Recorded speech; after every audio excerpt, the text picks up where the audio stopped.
Hello, good evening. It is Monday, March 23rd, 2026. I'm calling the meeting to order at 7 p.m. And before we formally begin, let's start with the Pledge of Allegiance. Vice President Arisa, can you lead us, please? Yes. Thank you. I pledge allegiance to the flag of the United States of America and to the republic for which it stands, one nation, under God, indivisible, with liberty and justice for all. Great. First item is roll call. Yes, good evening. Board Member Su. Here. Board Member Ariza. Present. Board Member Wang. Here. Board Member Saheba. Present. And President Cisneros. Here. Okay, we have a quorum. Okay, We have great. 2 absences, excused. Got it. Okay, great. And the next item, number 2, is agenda changes. Do we have anything from the board or staff? Seeing none. And then we have non-agenda public comments. And before I open that item up, I do have some content, some disclaimer, I guess, rather, I'd like to share for members of the public, where we have rules about meeting conduct. And I just want to remind folks that this is a business meeting. We are conducting the business of the city of Alameda, so therefore I ask there is not to be any applause or boos, strong verbal responses on either side. We listen respectfully when other people are speaking. Public speaking can be stressful, and sometimes we have folks who are speaking for the first time in public. So we don't want folks to feel intimidated when they get up here to share their views. We want to create a safe space for people to share their perspectives. I'd also like that we be mindful for young people that may be in the room physically here or watching from home on Zoom. So let's set a good civic example for all. If you want to hold signs, that's your First Amendment right. And then we have the California Penal Code, Section 403, states it's a criminal offense for any person to, without authority of law, willfully disturb or break up assembly or meeting that is not unlawful in its character other than an assembly or meeting referred to in Penal Code Section 302 or Elections Code 18340. First violations will receive a warning, and continued violations will require additional action, which could include police interventions. Okay, so now we have that out. We'll go ahead and open up for non-agenda public comments. Anyone can speak for 3 minutes regarding any matter that's not on the agenda. Do we have any speakers? Yeah, we have one speaker in person, Ron Suarez. Great.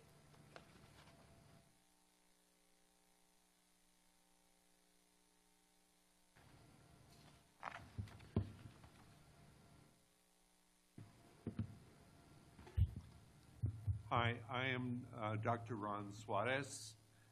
Just moved to Alameda last year and very happy to be here. I want to talk about software that can be done here and the repurposing of the buildings at the former Naval Air Base. I live in Storehouse Lofts, so from our rooftop, I can see all these various buildings, many of them abandoned, and you've received cards from me already. So I've done two things recently. I started the website alamedapoint.org to promote local businesses. There's 200 units in our building, and after a year, I still don't know a number of the businesses that are in there. So I would just like to promote local business in the area. But then I look at these abandoned buildings that can be repurposed. And I think if we found a way to put solar panels on the roof. Now, I ran some AI models, and the numbers could be totally off. But what you should be taking from it is the vision that it helps to promote. And that's that instead of these big data centers, that some of which are being planned, will need more electricity than the city of Seattle, and they want to start offshore drilling here in California, which will totally pollute our beaches. I got tar all over my feet back around 72 in Santa Barbara from the oil spilling back then. And I think that Alameda could set an example for the rest of the country by doing decentralized micro data centers. Just a little bit more about me. I was born in Spanish Harlem in New York City. My father only got as far as the 8th grade. I learned to program in Fortran when I was 14 at a special program at NYU.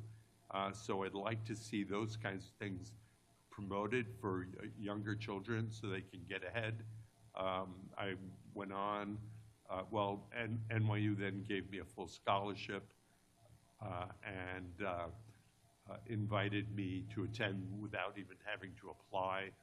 Then I went to the University of Michigan, PhD psychology, started to learn artificial intelligence in 1976. I think my yellow light's on, so that means I'm coming out of time. Oh, thank you so much for listening. Yeah, thank you so much. All right.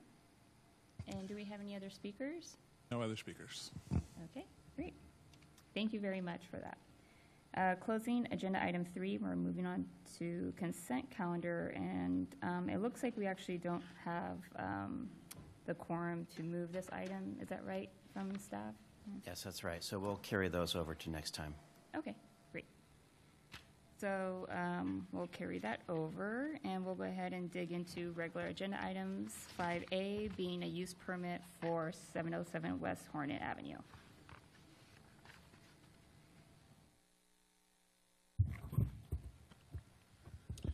Good evening, President Cisneros and members of the Planning Board. Brian McGuire here to present the application for the use permit modification for the USS Hornet Museum. Try to be brief on this one. Little timeline background. The museum began operations back around 1998, a couple years after the base closed. Operated under a number of interim temporary use permits in the intervening years until 2021, when the use permit was renewed and made permanent, now that all the sort of conveyance and much of the planning around Alameda Point have been finalized. Last year, our public safety staff initiated a review of the public safety procedures and the use permit review for us here in planning. After a couple of special events held at the Hornet that raised some safety-related concerns, which brings us to the recommendation we have for the use permit modification tonight. Brief context, the Hornet is located in the enterprise area of Alameda Point, both zoning and general plan, which envisions a mix of industrial and maritime uses. Museums are permitted in that district with a conditional use permit. In addition to the safety element, there's other concerns with the Hornet operations in terms of, it's fairly unique among large ship-based museums. We're not the San Francisco waterfront or San Diego harbor or New York, Manhattan waterfront, where you have huge amounts of sort of naturally occurring tourist traffic that would support ship-based museums. So their operations budget relies pretty heavily on these additional events outside normal museum hours, including concerts, these sort of like Comic-Con type events, overnight camps, think Boy Scouts doing science and technology education, along with sort of a sleepover, as well as other private corporate type events. The safety issues that were raised were really related to sort of just general crowd control and security, combined with the updated analysis that there's really some limited egress and evacuation concerns that were raised with the events and the size of the crowds that were happening previously. In addition, the other key point here is there was not really a good system for establishing accountability of the third-party vendors and promoters that would use the Hornet, sort of like a subtenant almost for these events. After this review, and as shown in one of the exhibits to your staff report, the building official puts the current capacity based on the egress ability at the Hornet at 660 for maximum occupancy. They can go above this with certain conditions via special event permit, but the sort of general day-to-day baseline max occupancy is 660. So there's a number of changes in the proposed use permit, just to summarize. It's sort of a general cleanup. It's kind of a lot of technical amendments. There's a lot of old, outdated, and redundant provisions that carried over from version to version. Clearly defers to the building official with the assistance of fire for establishing the maximum occupancy. So if they were to upgrade, add an additional, or increase the ability to evacuate in case of an emergency, they would be able to increase that maximum occupancy. So it sort of defers that process clearly to those life safety officials and takes it out of the use permit. Requires annual inspections from building and fire. Establishes a number of operational requirements for the overnight stays, like those Boy Scout type events, in terms of ratios, safety monitors, fire procedures, et cetera. It lowers the special event threshold for triggering a special event permit, specifically for those later night concert, alcohol served type of events that can create a little bit of that increased safety concern among police and fire especially.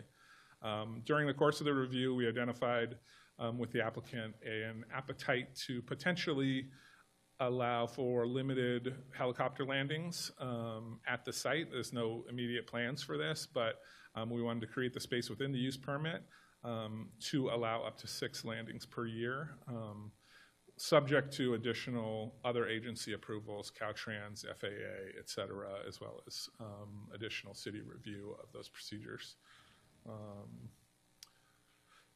The resolution in your staff report makes findings related to CEQA, that it's exempt from further review and compliant, as well as the required use permit findings. So we are recommending that you conduct a public hearing and adopt a resolution approving the use permit amendment. And I'm available if you have any questions, as well as the applicant. Thank you.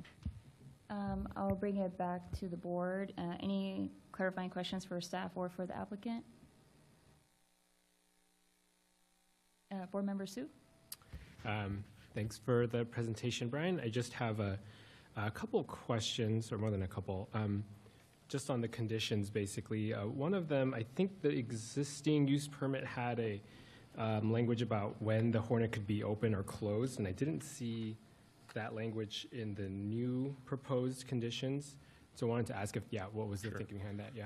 Yeah, we were looking at that. There aren't established hours of operations for the Alameda Point District, and given the nature of their operations, they have overnight events. It really, the approved hours of operation that probably were established with the original approval in 2008 really envisioned just focused around the museum use, but since it's sort of doing more than that, the trying to put in hours of operation, but then talk about all these events that are happening outside of that time didn't make sense. So we went ahead and removed it, and we sort of are deferring to the conditions of approval to govern what goes on at what hours of the day and what requirements they need to meet for that.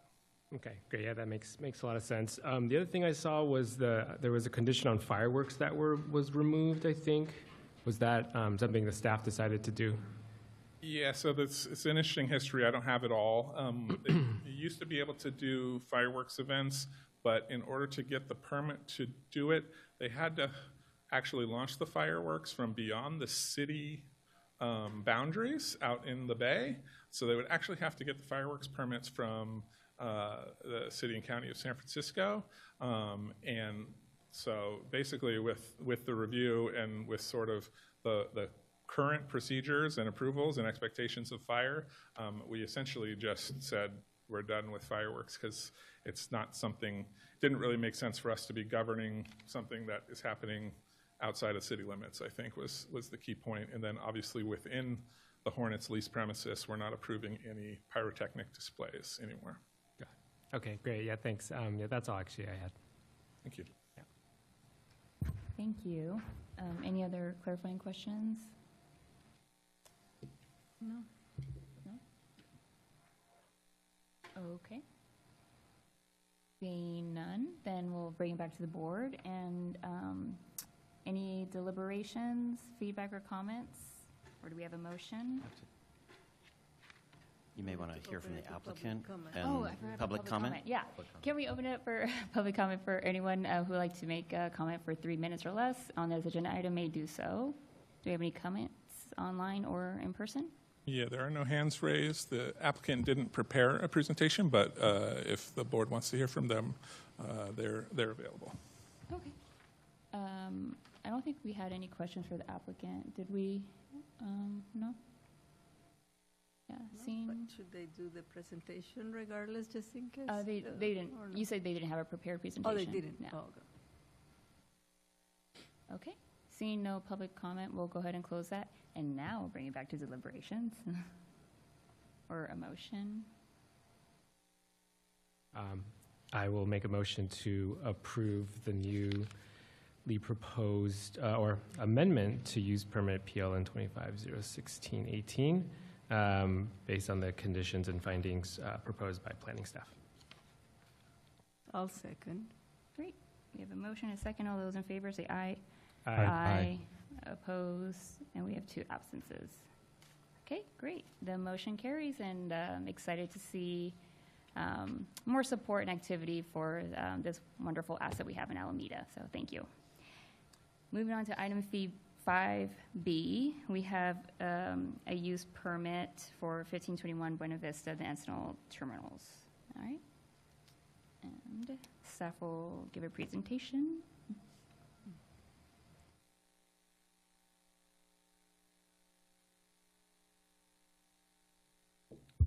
Good evening. I'm Steve Buckley, Planning Services Manager.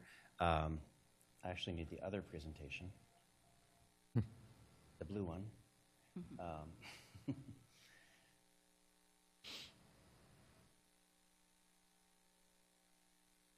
The staff.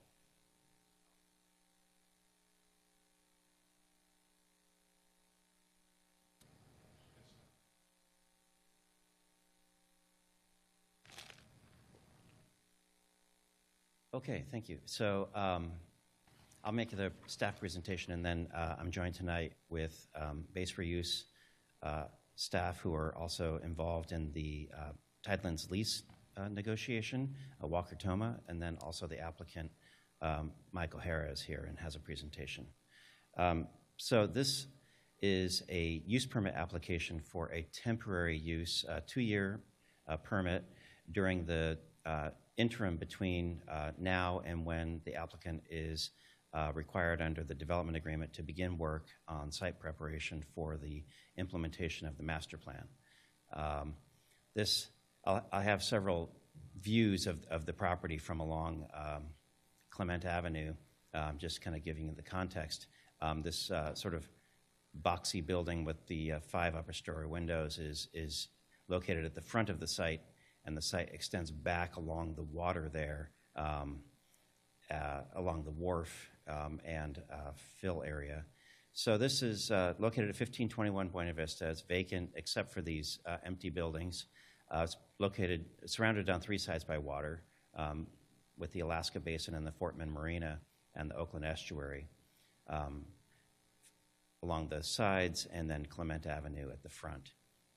It is in the northern waterfront priority development area, and so it's been planned for multifamily, approved for multifamily, and intended to be developed, as I said, in just a couple of years with those 500 or so market rate and 80 affordable units, as well as a variety of trails and parks and new streets and utilities, as well as sea level adaptation measures and repair of the wharfs.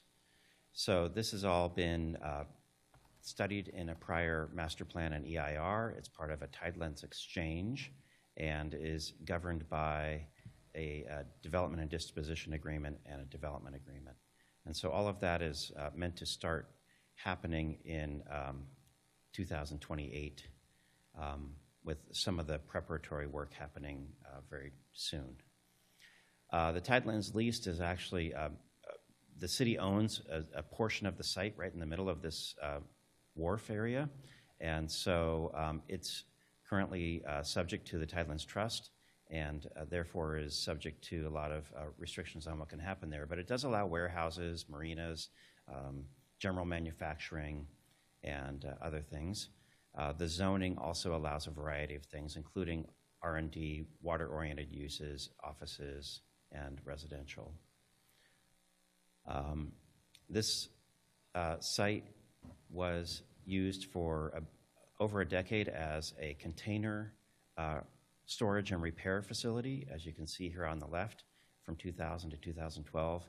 The site was then vacated, and it's been sitting in pretty much the same condition since, except for sort of deteriorating conditions at the wharves and in the buildings due to just general age and neglect and vandalism and so on. As you can see here also, the neighborhood has changed, where there used to be warehouses and trucking facilities. It's now residential uses to the south of Clement Avenue. Clement Avenue didn't exist in this configuration back then, but has since been improved and extended as a multimodal connector through the neighborhood. This shows some of that new development. At the top of the picture here is the old warehousing that was along that sort of stretch of Clement, and from that same perspective you can see now the new housing and the new street, with Fort Mill Marina off to the left in both of those pictures. This shows in the three lower panels the public Tidelands Trust area in blue, and the swap that has been approved that would consolidate the development area into those yellow triangle and extensions, with the public trust extending out over all of the water, the wharves, and the main road into the site that would be a public access to the water, with a sort of conceptual development plan shown on the right. Here again on the left is sort of the boundary of the land area in red, with the proposed development area and surrounding Bay Trail and the street connection out to the water. And then on the right, the blue line shows the actual mean high water line. It's underneath the wharf and around the perimeter out into Fort Mill Marina. And so there is a BCDC jurisdictional line that extends 100 feet in from that higher water line. And so I've outlined that in the dashed blue, showing where there is room within the non-BCDC area for all of this activity to occur, and with proper review, it could even extend out a little further towards the perimeter of the site.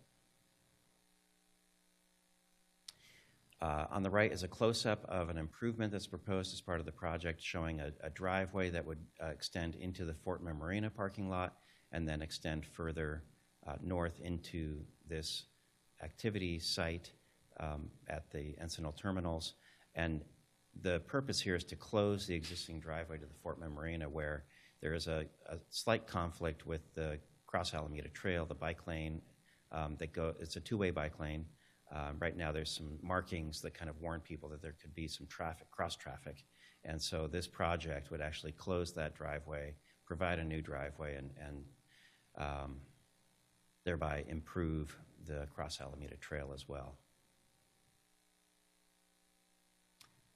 The project involves storage of electric vehicles that are awaiting delivery to customers. And so this project would truck in electric vehicles on a car carrier, whether it's a 1 or 2 car carrier, sort of flatbed, or a larger semi-trailer truck that can hold 8 or 10 cars at once.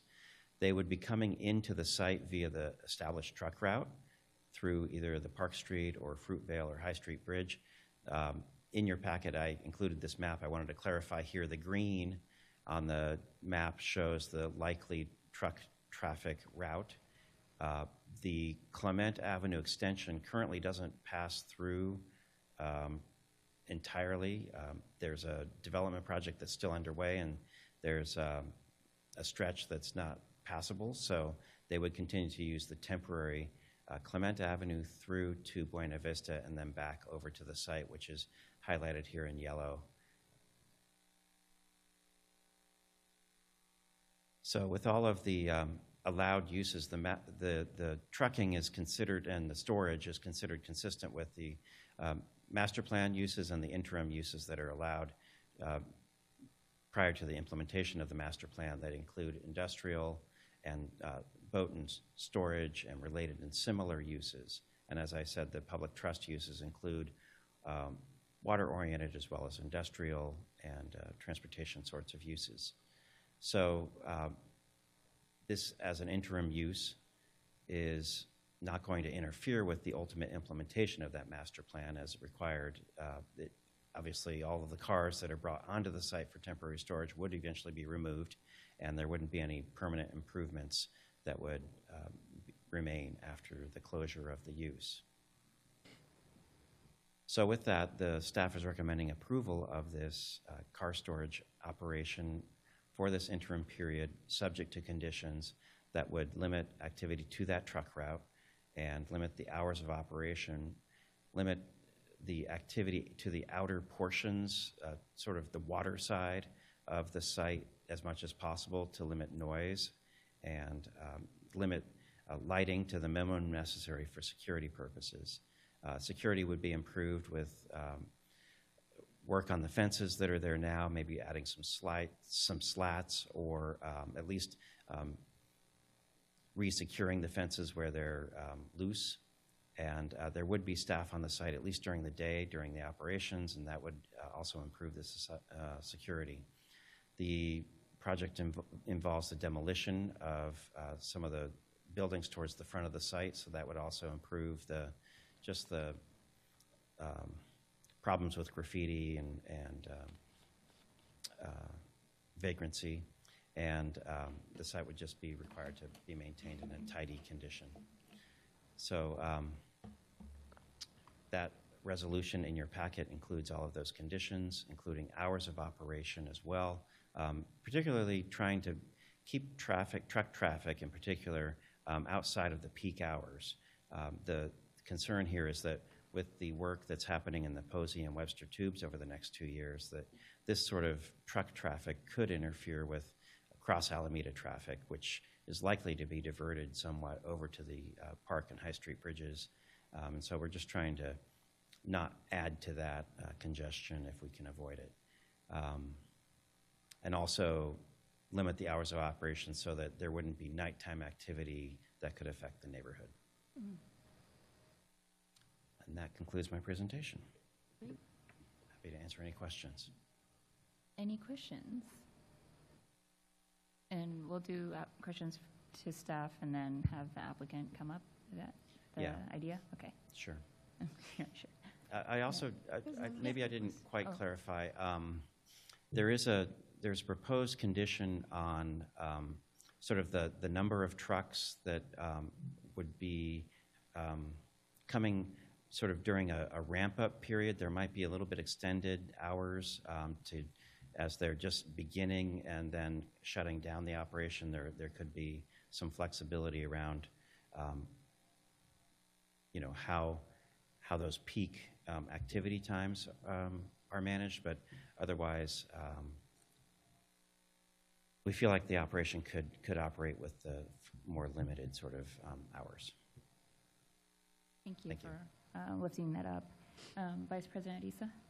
Yeah, I just want to clarify. So if I understand correctly, it's the temporary use that is being proposed is a storage facility. So in other words, the trucks would be coming in to leave the cars, the electric cars, and then eventually at some point, it's not like an everyday activity. It's just that they're being stored for a period of time and then they're being moved? Or I guess, how is that traffic, I guess? Mm-hmm.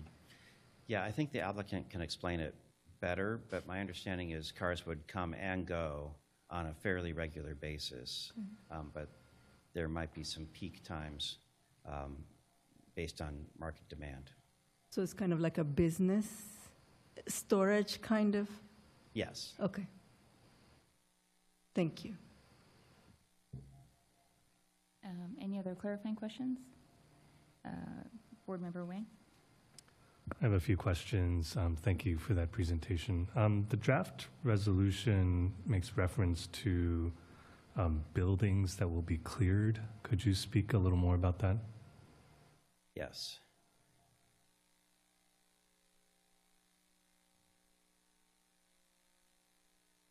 We have the presentation. So the site, as you can see here, this is a good one. The top photo shows the 3 buildings that would be demolished, and these are visible from Clement Avenue. There's Building A and in Building B over on the right. There's actually a breezeway that connects them as well. And they are in the way of the new driveway that would enter the site. They're kind of on the edge of the site there. And so those would be demolished. And then the main building there with the boarded up windows, the 2-story building, would also be demolished, I understand, just because it is unusable and kind of a hazard. So that would be part of the project as well. Okay, that's super helpful. And then there's a lot of discussion of this use permit being interim or temporary, but I couldn't find if there was a defined term within the resolution. Could you speak about that a little bit more? The intent is that it would be coincident with the beginning of the development. According to both the development agreement and the DDA, the city is a party to the development with the Tidelands lease land, and that lease is being renegotiated to allow this activity. Yep. And so it would have its own timeline triggers. Yeah, so effectively the main project approval has its deadlines, and so if those deadlines need to be met, then this use has to sunset for those deadlines to be met. Right, and we've spoken with the applicant about sort of a ramp-up period, but also a ramp-down period, that there would be a 4 to 6 week period where they would need to start moving cars off, and we would need evidence that they are actually wrapping up operations. Okay. Few questions that come from some public comment that we got that I'm interested in understanding. So one comment was about pedestrian path of travel from the Bay Trail. Is that something that you've considered in some of the site reconfiguration here? That's primarily the Fort Meade Marina driveway work that we're suggesting would be completed. We've looked with Public Works at the right-of-way for pedestrians, and the property ownership for Fort Meade Marina, unfortunately, constrains the possibility of extending a sidewalk currently. Where in this lower photo, the do not enter sign, the red circle, that's on the bike lane, and obviously we don't want cars going into the bike lane, but it is a 2-way bike lane. But then there's a fence and some ivy there and some trees. That's all privately held by the Fort Meade Marina as part of their lease. Again, that's Tidelands trust land, but we don't have, I don't think, as far as we know, the ability to extend a sidewalk through there yet. It would only be through some future redevelopment. But even short of a sidewalk, it seems like the path of travel from the Bay Trail right now is going to need to go through that new elbow that's being proposed, essentially sharing kind of a driveway with the trucks that are coming in and out. Is that right? Oh, no, the Bay Trail doesn't go into the site yet. The Bay Trail would only happen when the full development happens. So right now the Bay Trail is this bike lane and sidewalk where that person is walking, and then it crosses the crosswalk over to the other side of the street, and the pedestrian way is along the front of these houses where that crosswalk extends. So they cross the street and continue along the other side of the street. Okay. And then this is just a clarifying question. There is another entrance to this site that's mid-block that's not being proposed for active use as part of this use permit. Is that right? Right. It may be needed while the buildings are being demolished, if the use starts up before those buildings are fully demolished. But that would be, again, a very limited time Okay. frame. Okay. One comment that piqued my interest had to do with fire safety, given the unique nature of the things that are being stored here.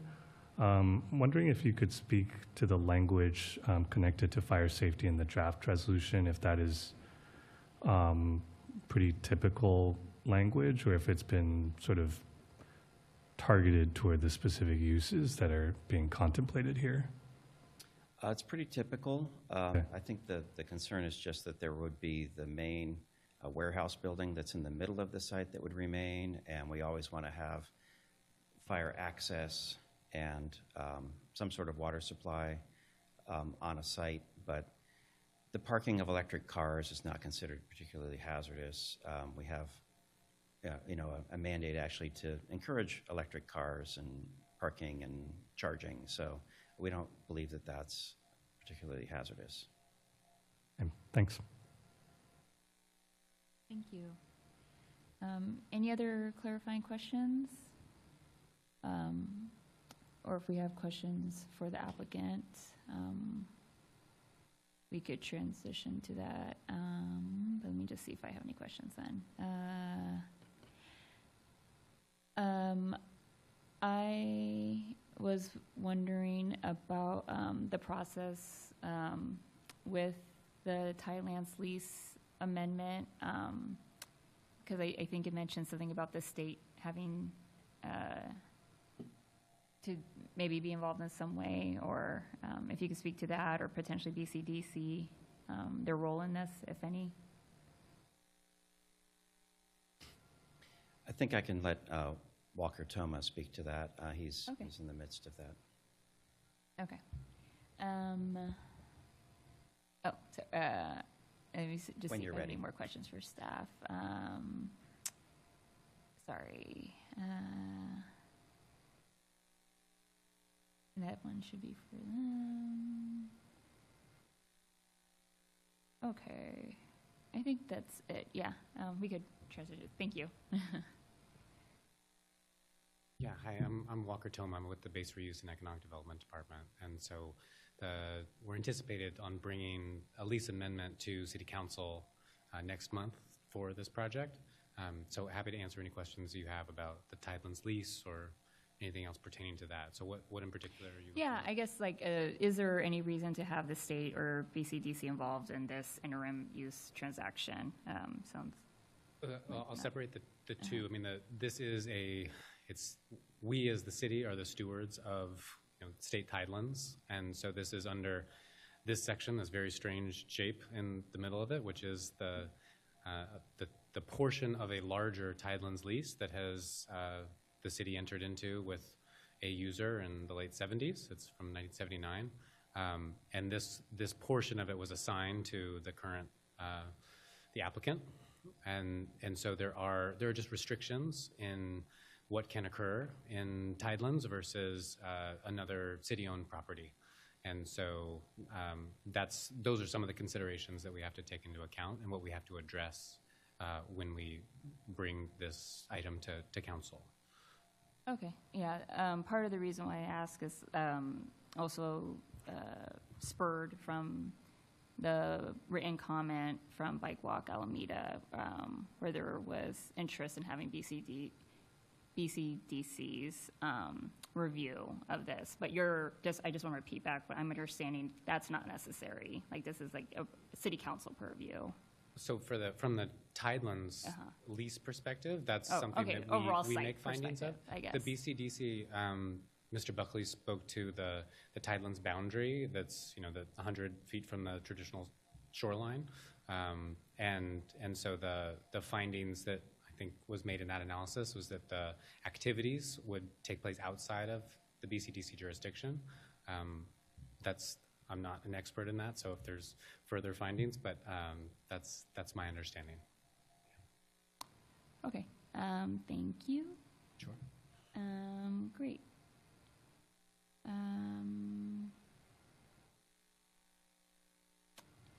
And I think think we could transition to the applicant giving a presentation at this point.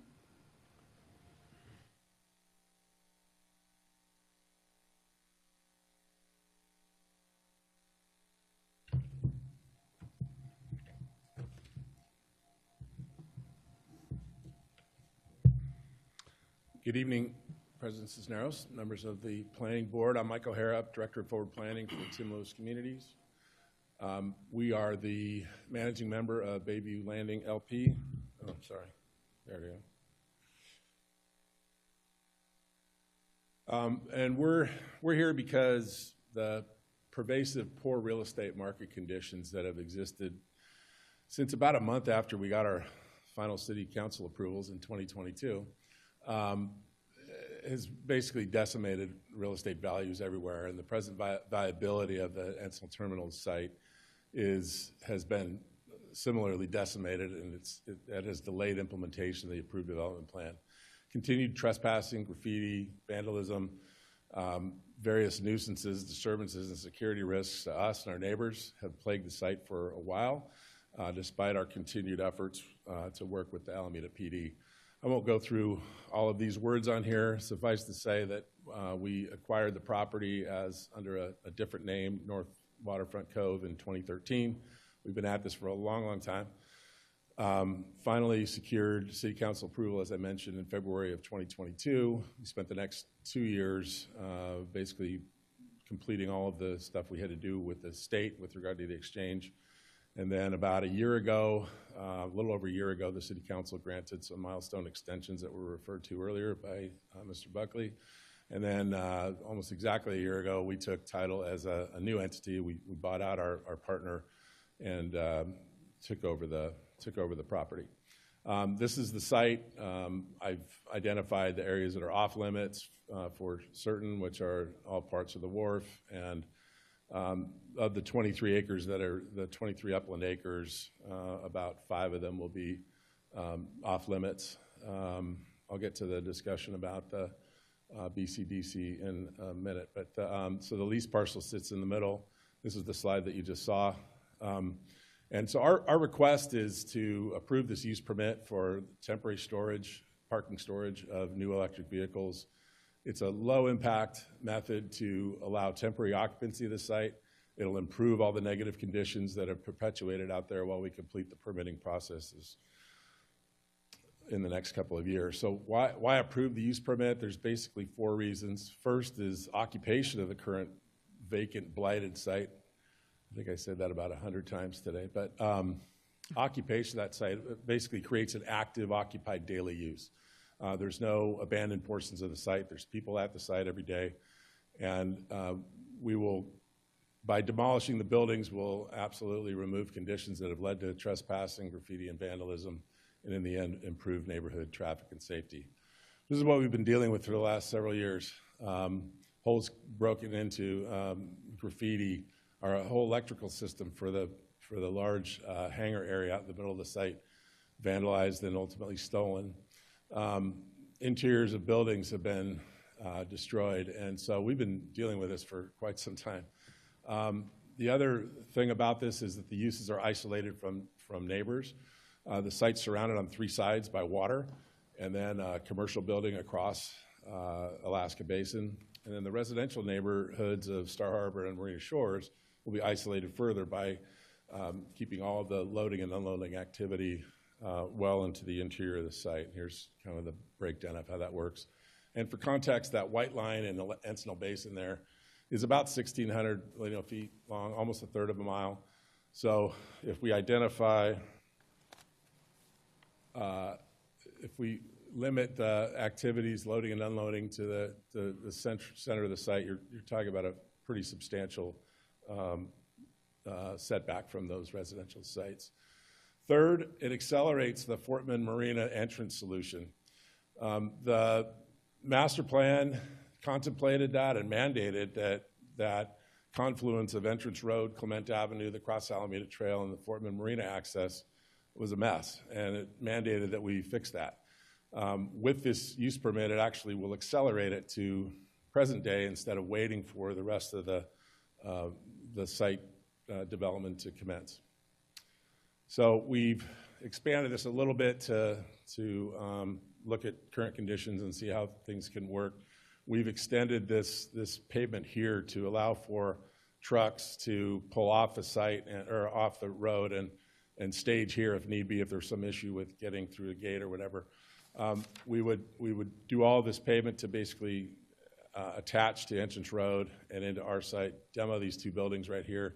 And then in the second step, when Public Works reviews everything and we would punch through right here, do some internal changes in the parking lot, and then close off the curb. So you would end up with a standard four-way intersection instead of a four-way plus a weird access point. Fourth, our licensee that we're working with has, this is a replication of a successful process that they've done in other parts of the country where they've taken similar vacant blighted properties, occupied them with car storage, and then it turned out to be a successful and temporary solution to, or a bridge to future development.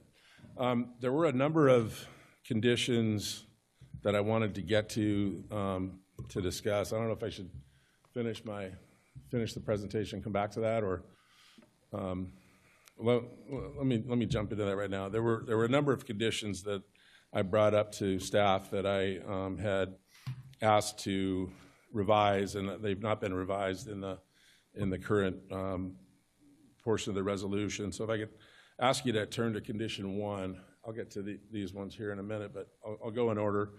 Condition 1 and condition 2 both have a sentence in there that I think is superfluous, and I think it could be removed from one of them. But the main concern that we have is that it does not permit any use of the site, any activity on the site, unless and until the Tidelands lease amendment is completed. And as we've looked at on this slide here, there's a large portion of the site that's not public tidelands and is not subject to a lease and would not be subject to a lease amendment. We've asked that that condition be modified to say that none of the activity it will be allowed on the portion of the site that is public tidelands unless and until that lease amendment is secured. So that would affect conditions 1 and 2. If we go back to the slides, number 7, we are proposing, because there may be a differential in time from when the non-tidelands parts are being utilized and when the tidelands parcel is being utilized, we wanted to introduce a possible second ramp-up time period if there was, some sort of a delay between the two. And we would limit it to 2 weeks, and so all of those conditions, rest of the condition would remain unchanged. Condition 8 is really problematic for the user. We have been working with them since back in November and trying to make this work. And one of the things that they told us up front was, we're not going to be happy with, we're not going to be able to, we have a corporate mandate against any type of limitation on hours. We want access 24/7. And I said, we're going to have to work with you on that. And so they came back and they agreed to limit the hours instead of 24/7 to 7 a.m. to 7 p.m.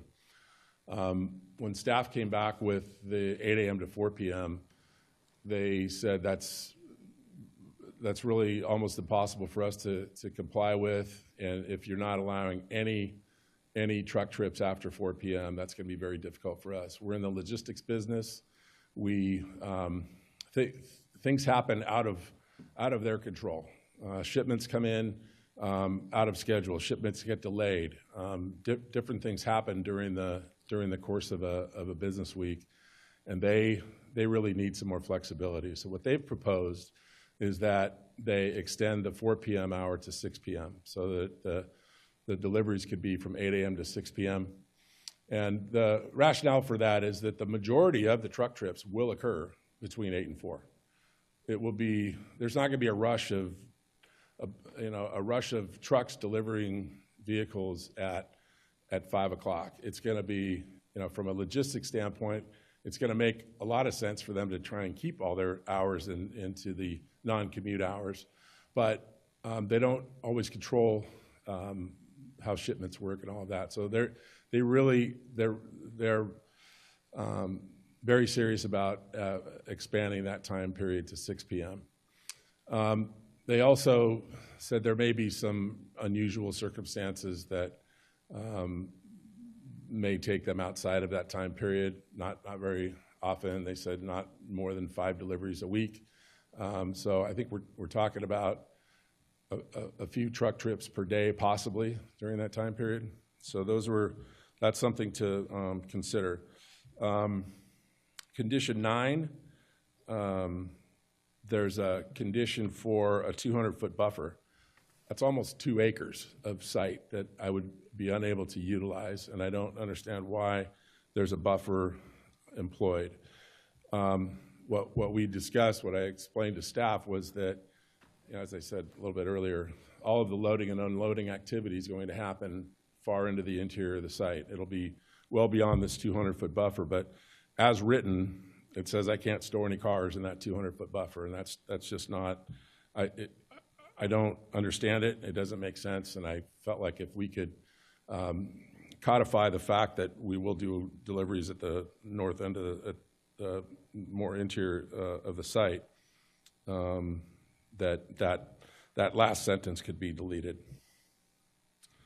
I think lastly, number 11 on roadway access, there was actually a question also about the mid-block access, and what we had proposed was that that be just tweaked, I think, just a little bit to accommodate, to allow that mid-block access if needed, anytime up until the Fortman access improvements were completed. So that would be just a minor tweak to what that condition is. I believe that was the last of the ones that I had concerns with. So, in conclusion, to wrap up, we feel like this interim use is a very good idea because occupation of the site and removal of blighted buildings will improve neighborhood safety and security. The site's isolated, as I mentioned, and the primary use activities will be far from the residential neighbors. It accelerates a safety problem. It accelerates solving accelerates solving a safety problem by completing the Fortman Marina access improvements. And then we feel like this is a proven temporary solution and a very good bridge to future development. With that, I'll close by urging you to approve the use permit and be available for any questions. Great, thank you for that presentation. I'll bring it back to the board for clarifying questions.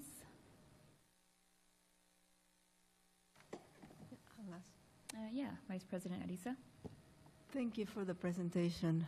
I guess something that I'd love to know, I don't have clear, is like how many trucks a day are we talking about coming in and going out? The information that I've gotten from the user is that the range would essentially be 0 to 10.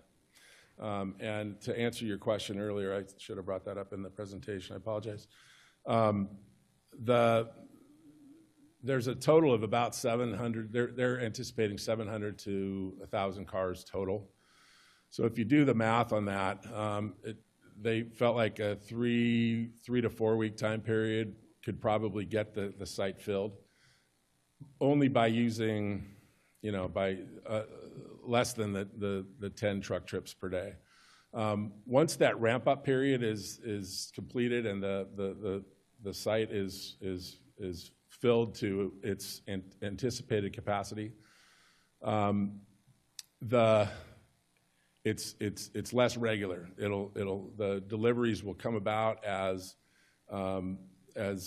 cars are sold, need to be picked up, delivered to the dealership, and then similarly, more new cars will come in. And so the idea, what they've been able to do typically is to combine those truck trips, so that if they're bringing new vehicles out, they can pick up vehicles that are on the site and take them to a dealership, for example. So they've anticipated that, I think the average would probably be well under 10, but it's kind of a 0 to 10 range, total range.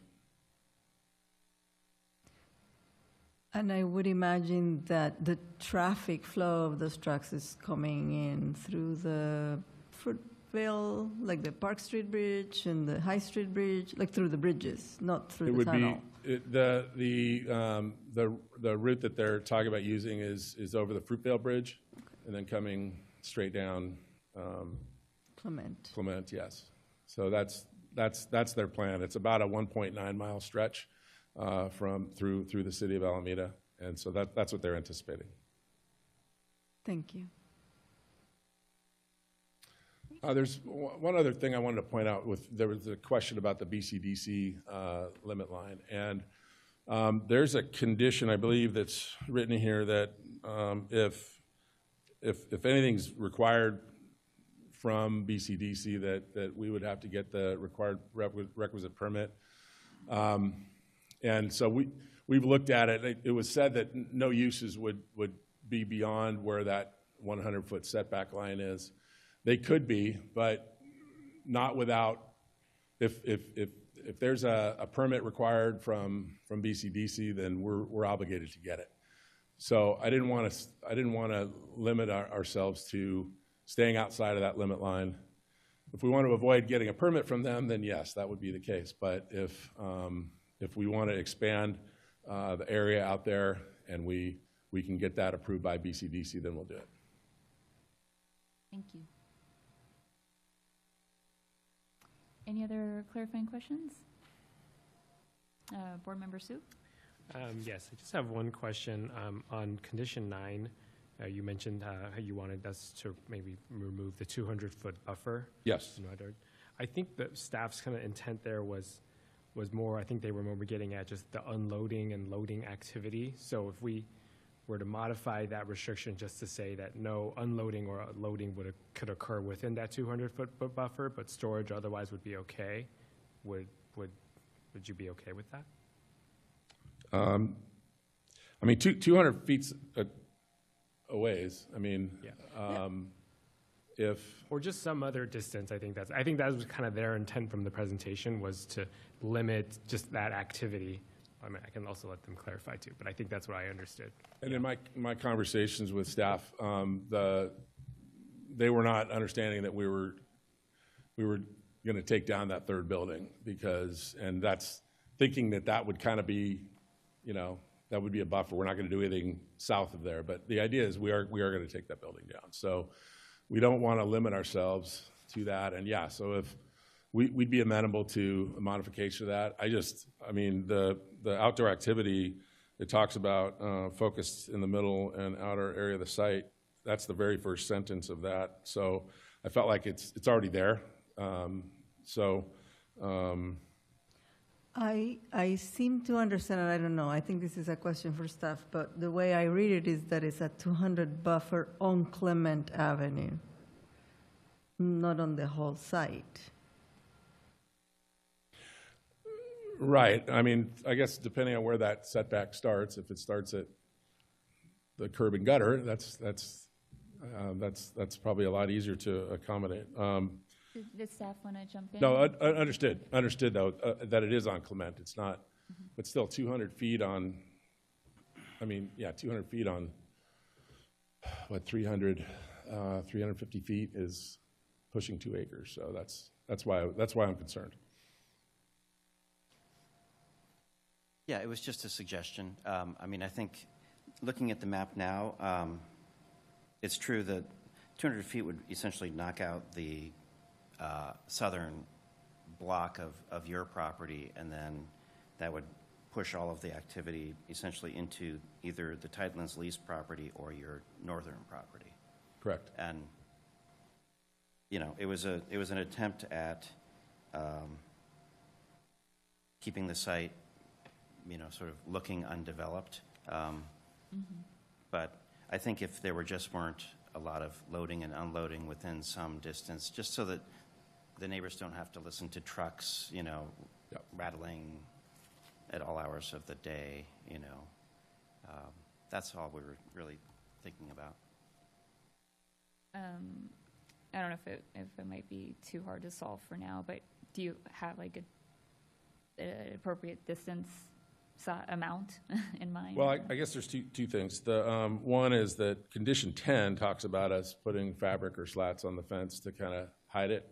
So it also didn't make sense to me to have a buffer there if you're screening what's behind it anyway, right? So that was our thought, and so I don't want to get into a situation where I can't unload vehicles unless we have the Tidelands lease area. So the 200 feet is important. So, I mean, if it was, I don't know, 50 feet from the Cross Alameda Trail or something like that, I mean, I think that would give us some room to maneuver in there. Yeah, that's essentially the distance to the buildings. So then that would establish kind of where the cars would then start to be stacked and loading and unloading would happen. Okay. It sounds like that works then. Great. Yeah. Any additional clarifying questions? Board Member Sue? Or no? Okay, great. Yeah. Thank you. I Vice President just Issa? have one more question. I guess what comes to my head with all this conversation is, does staff kind of anticipate that you would need, or is that part of the conditions that you would need like a layout or a final layout of what the activities and the site will be organized, how it will be organized as far as the entrance and the fence and the, storage area versus the loading and unloading, something like that? Yeah, I think it's somewhat implied in a couple of conditions. We talk about fire access and circulation, which is typically a 20-foot roadway that would meander through the site. And then also the driveway work at the Fort Bend Marina would be subject to a public works permit. And so that would deal with gates and pavement and access. So I think those two together would mean that the city would still be looking at some sort of final layout. Yes. Okay. I mean, just to kind of answer the question in general in a cartoon style, the entrances would be, once we have the Public Works approval, would come in here, and then the anticipated route is that the trucks would kind of have a pathway around the site, and the cars would be parked in between. So the trucks would kind of come here, and then there would be a path back to here for exiting. So somewhere between, it's probably more of an angled path like that, and so we'd have cars parked here, cars parked here. That's the general idea. They're not going to. It's difficult for them to provide like a parking lot layout or something about how they're going to do that, because it's going to change over time, and they're very sensitive to wanting to comply with the permit, and not just do what's there. That's why we're being a little particular maybe on some of the conditions. So, and the other thing I did not say is that it was probably implied is that they are really anxious to occupy the site. So that's why the conditions of trying to create uses in advance of the Tidelands lease, which isn't going to be heard for another month and takes effect a while after that. So their concern is to try and occupy at least a portion of the site as soon as possible. So, and obviously that it's meaningful to us too for all the reasons, the site security reasons that we mentioned. So. Yeah, I would just add, I think staff, we spoke about that ramp-up period and using other portions of the site, and I thought we had amended this to include some of that language, so I'm not sure, maybe the wrong version got in your packet. So actually, that's fine with us, that I think using the rest of the site under this use permit makes a lot of sense. because they're able to traverse the lease parcel without using it under their current lease. Got it. Yeah. So there was not an amendment that's needed. Yeah. There is, but I have the strikeout here. Basically, as was said, the intent is to say that on condition number 1, no portion of the Tidelands parcel can be used. That's number 2. And instead, the sentence that refers to that in condition 1 would just be stricken, because it's duplicative and not necessary if we allow it on the rest of the site.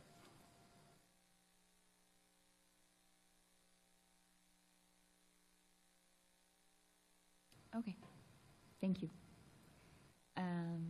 Any other questions? Board Member Wang? Yeah, so as long as we're talking about the new language, I'm wondering if staff can comment on the newly proposed language regarding the operating hours. Do you have a reaction to that? Well, we've sort of gone back and forth on this quite a Okay. bit, so I think it's, we've written, that is not a mistake. Okay. So It's we agree to put in 8 disagree. to 4 because we believe Okay. that we really want to keep traffic out of the peak Okay. hour, except during the ramp up and ramp down periods. Understood. Thank you. But, your discretion. Yep. Okay. Any other clarifying questions?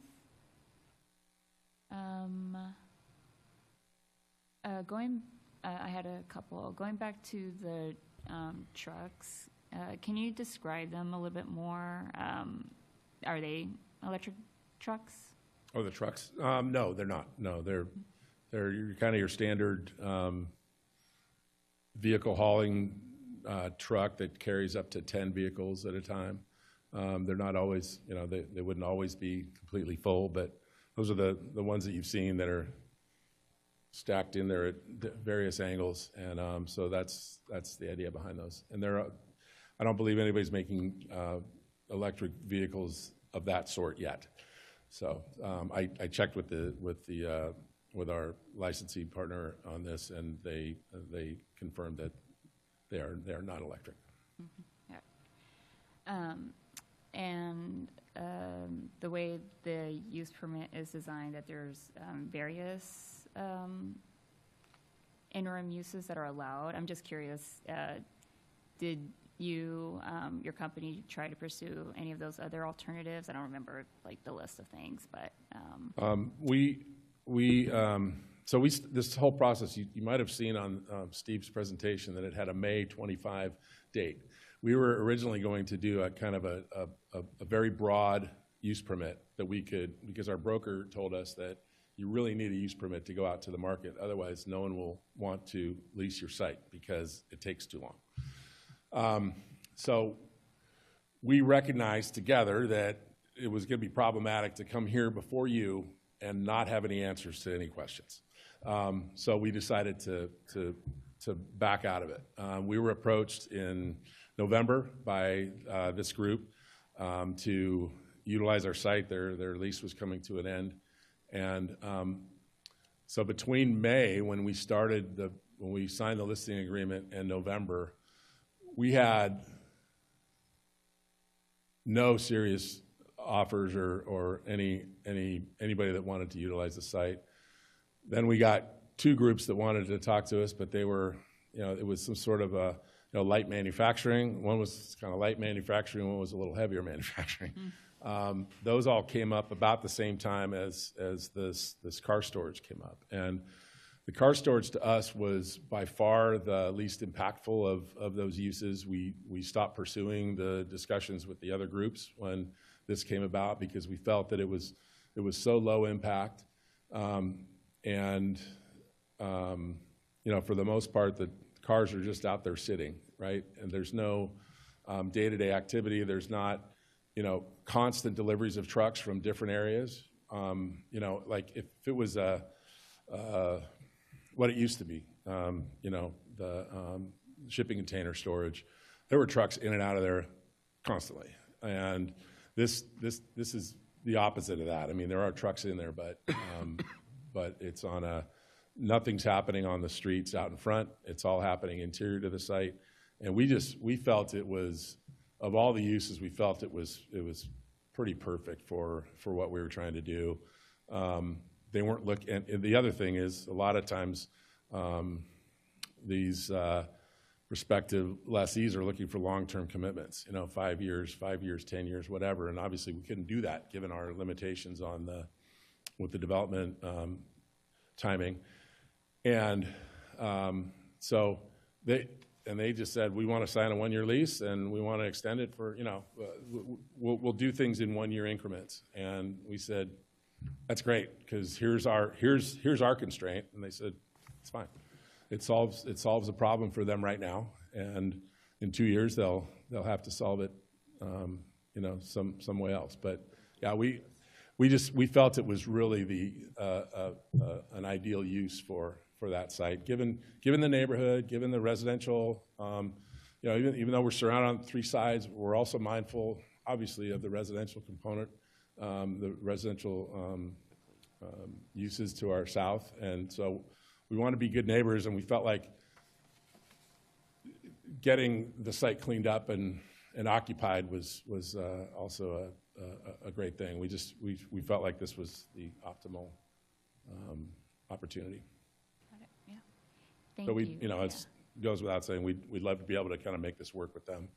And so the hours of use and all of those things are, that's why I said we're fairly particular about some of those things. So anyway, appreciate your consideration. Yeah, thank you. Sorry, and I have 2 more quick questions. Sure. I'm curious if you would be open to this being like a 1-year conditional use permit and potential for a renewal. I don't know, maybe being optimistic, like maybe the market changes or whatever. And you also mentioned there's a ramp down period and time needed for site prep, what have you, and the leasee, or I don't know, the company requires a 365-day lease anyway. So I think the way it's structured is good in that the use permit, as you mentioned, sunsets at the time that exactly our development obligations commence. So I don't think it makes sense. We would not be really amenable to just saying, okay, the use permit's only good for a year. Mm-hmm. We would want it to be able to last for 2 years during that entire time period. Because the minute we leave, or the minute it's not occupied, we're back to a lot of some of the same problems that we've got right now. So that's why we would urge you to stick with the 2 years that's presented. Okay, yeah. And I was just thinking about the time period. Maybe I need also clarification on what exactly that March 2028 clock means when we say, is that when the site prep starts or when develop? I don't know. So that could be helpful. And then my last question, assuming the revenue I saw in the staff report is like a split with the city, but also with the applicant, and that revenue will be that much more helpful for moving the project, affordable housing, or not affordable, but the housing project forward. Is that fair to say? Yeah, absolutely. I mean, yeah, I didn't quite hear everything you just said. Yeah, so but just the revenue from this interim use, given the conditions, the financial constraints, the market constraints, this would help move the long-term project forward. It Yes. will go towards that. So, Yes, yeah, I agree with that. You mentioned something about a split, and I think there's a conversation that we'll have with the city council with regard to that amendment to the Tidelands lease. I wasn't sure if that's what you were referring to, but yeah, definitely this covers costs, and it makes spending the funds to move things forward a lot more palatable in an environment where right now the viability of that project is in question. So it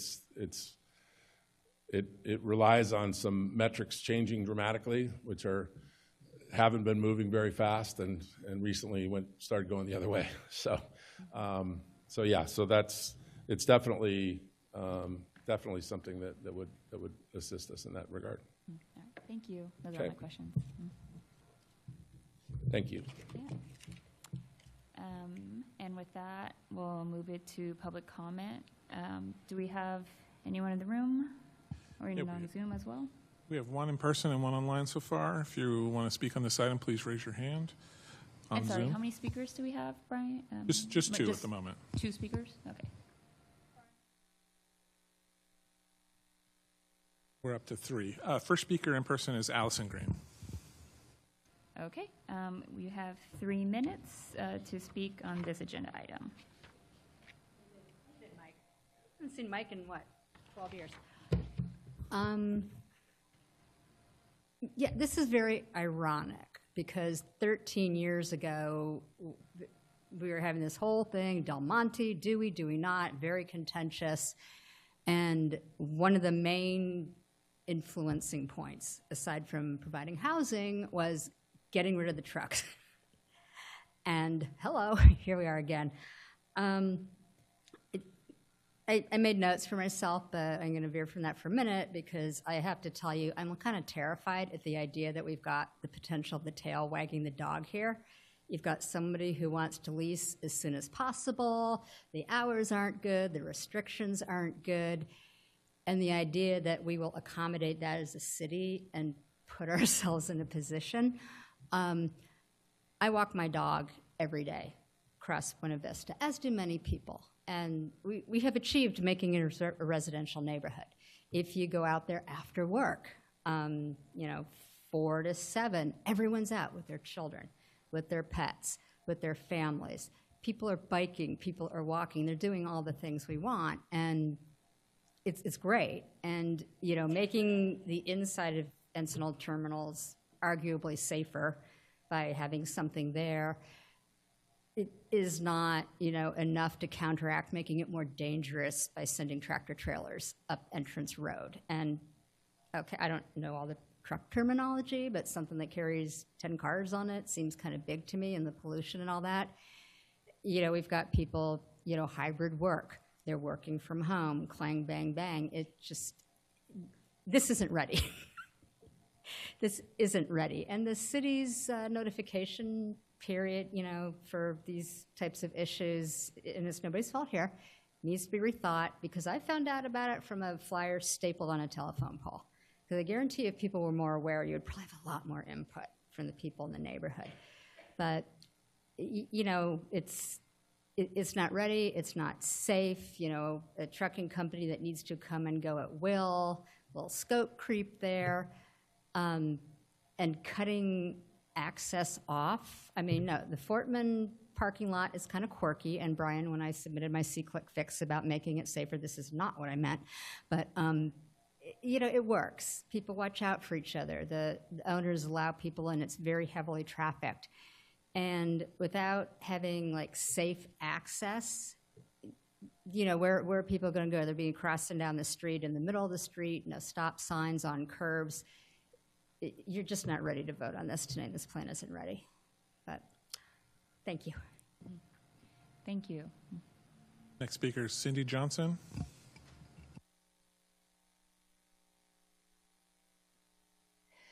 Good evening. Thank you for taking my call. I'm calling on behalf of Bike Walk Alameda and wanted to clarify the issue of pedestrian access we mentioned in our letter. The Bay Trail actually hugs the waterfront at Fortman Marina. So what people do right now, walking east along the Bay Trail, is to walk through the driveway that's going to be closed, and then through the parking lot and onto the trail. This change will close the existing access point, and pedestrians will likely either walk in the new driveway or in the bike lane until they can cut back into the waterfront, along the waterfront, which is about 2 blocks east. Neither of these scenarios are good. We're concerned about access through the parking lot, or we're not concerned about the access through the parking lot, but and that's out of scope, but just along the driveway that's going to be built, whether it's a sidewalk or barriers or even delimiters, just having some dedicated space is really important.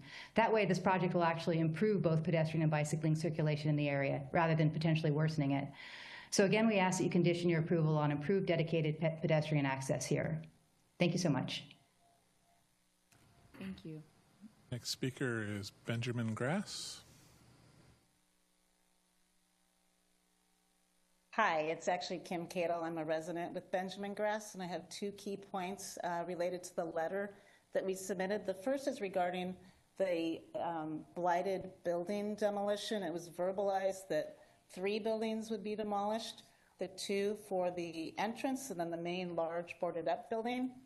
Yet when the plan was presented by the owner, only 2 buildings were mentioned. So I just want to make sure that all 3 buildings are included in the plan because of the blight. And then the second point is I really urge you to consider that you're not ready to vote based on the real fire risk of up to 1,000 electric vehicles stored in such a small footprint. So before you vote, I just want to make sure that everyone's educated on those risks. Thank you. Thank you. We have no further speakers. Okay, great. And with that, we'll close public comments. And we'll bring it back for board deliberations. I did have, sorry, and we talked about this, but what was the response in regards to the fire concerns? Like, what's staff's reaction to that? Yeah, I did reach out to the fire marshal and the building official. I didn't get a response today, this afternoon, but again, we believe that a parking lot is not an unusual safety hazard as compared to what the commenter noted was more of a power plant battery storage, which is more concentrated and more problematic. And I understand that there are new regulations around those kind of power storage facilities as opposed to motor vehicles or electric vehicles. Mm-hmm. Okay, all right. Thank you. Yeah, any comments or reactions from the board?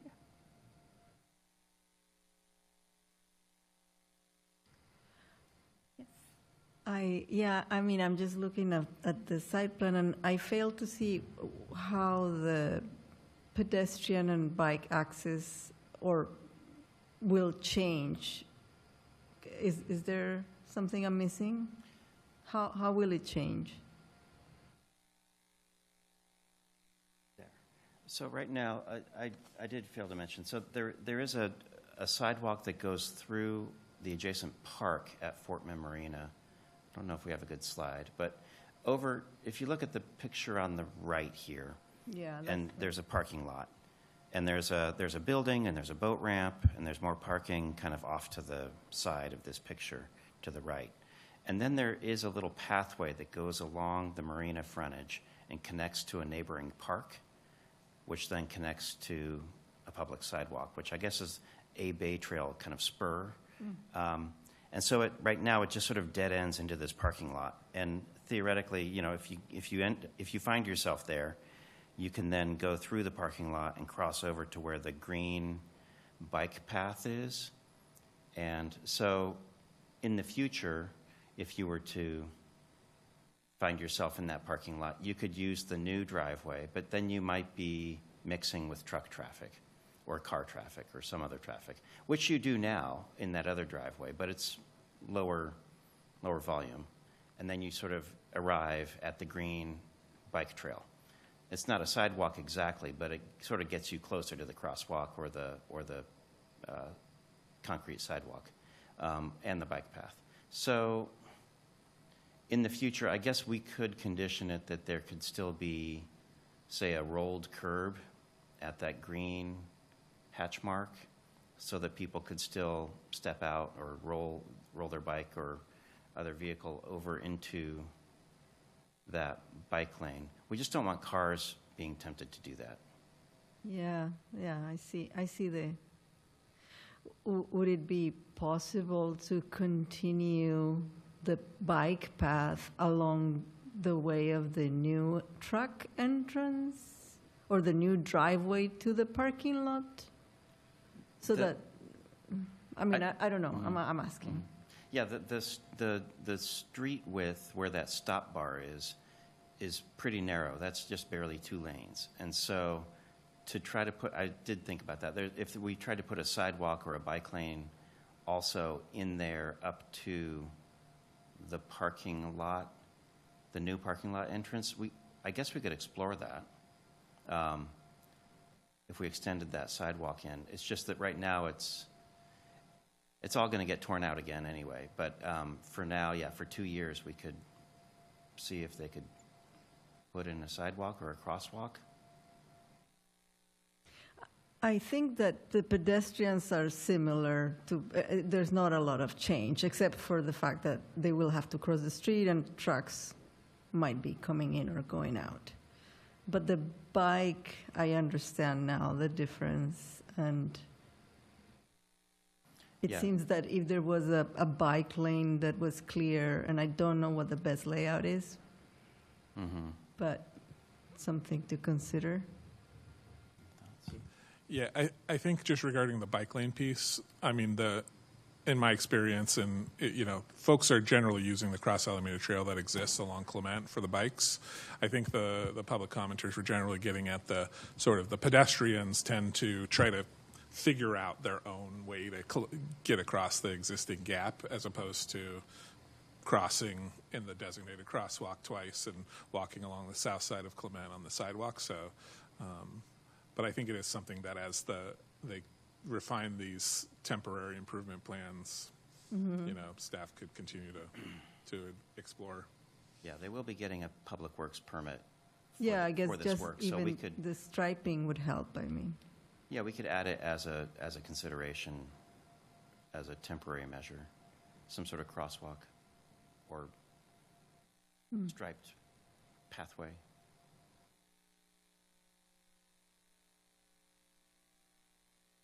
Yeah, there's several, just from experience, there's several of these kind of trails that drop you off into a parking lot along the waterfront, and you do just sort of find your way until you hook up with the rest of the trail. So I don't think it's super hazardous or heavily used along the parking lot part. Okay, great. Thank you. Any other feedback or comments from my fellow board members? Board Member Sue? So I think, one thing that I think I'm mostly concerned with from the public commenter really is the truck traffic. I think that was the thing that stood out for me.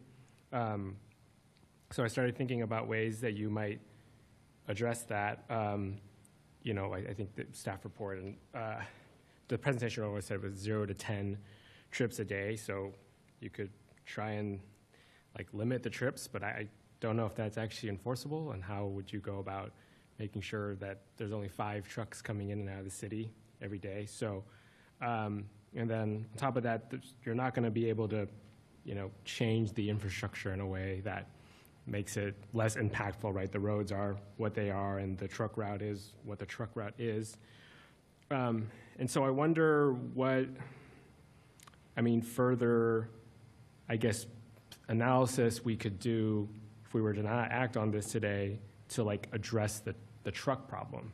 I don't know if the applicant would, through their user come back and say, yeah, we're okay with 5, and then us in the city would be like, yeah, we can enforce that.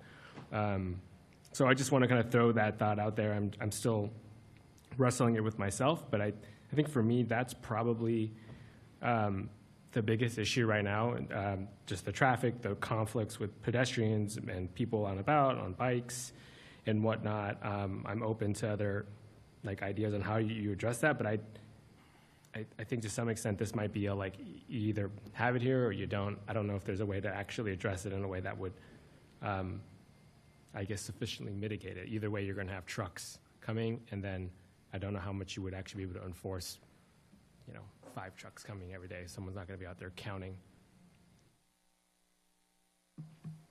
I think the issue was the time limitations, and I don't know how others feel about that. I think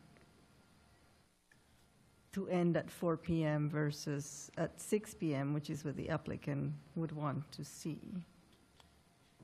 Yeah, and I'm willing to figure out, I think, obviously staff had their proposal, the applicant had their proposal, perhaps something where we could craft, I agree with you. I think we should, just thinking most people are probably out after work, working from home, walking their dogs or just taking a walk. So that's probably heavily in that 4 to 6 time period. So maybe one way to do this is to try and maybe allow more of give more flexibility on time during the ramp-up period, but then when it's down to the actual just normal operations, you're constrained. I think that's basically what we have now, but I think the applicant is asking for more.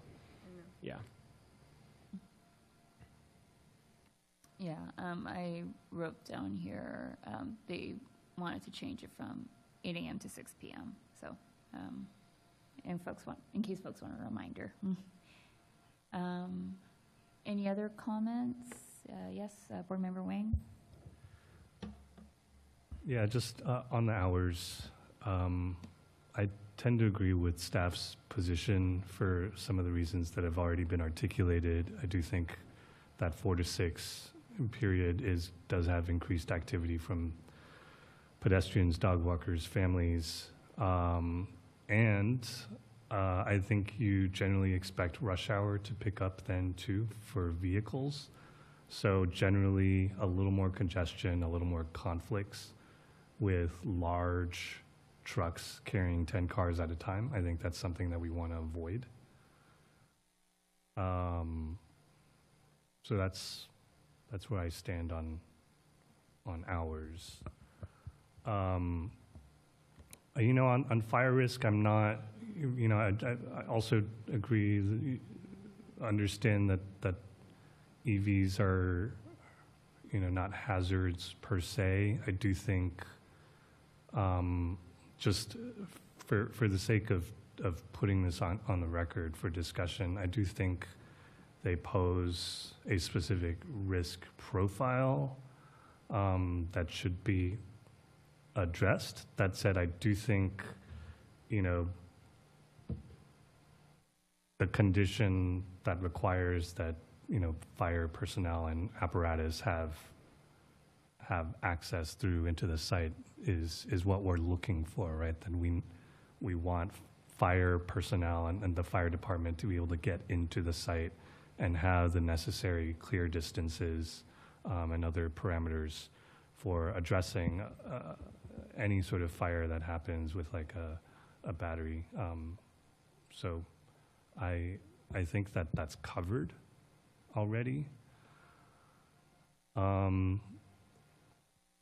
Regarding the pedestrian access, it does seem informal, and so I think, probably to me the level of intervention is we don't want to create a situation where the path of least resistance for the pedestrian becomes share the space with the semi carrying 10 cars. I think that's both uncomfortable and unsafe.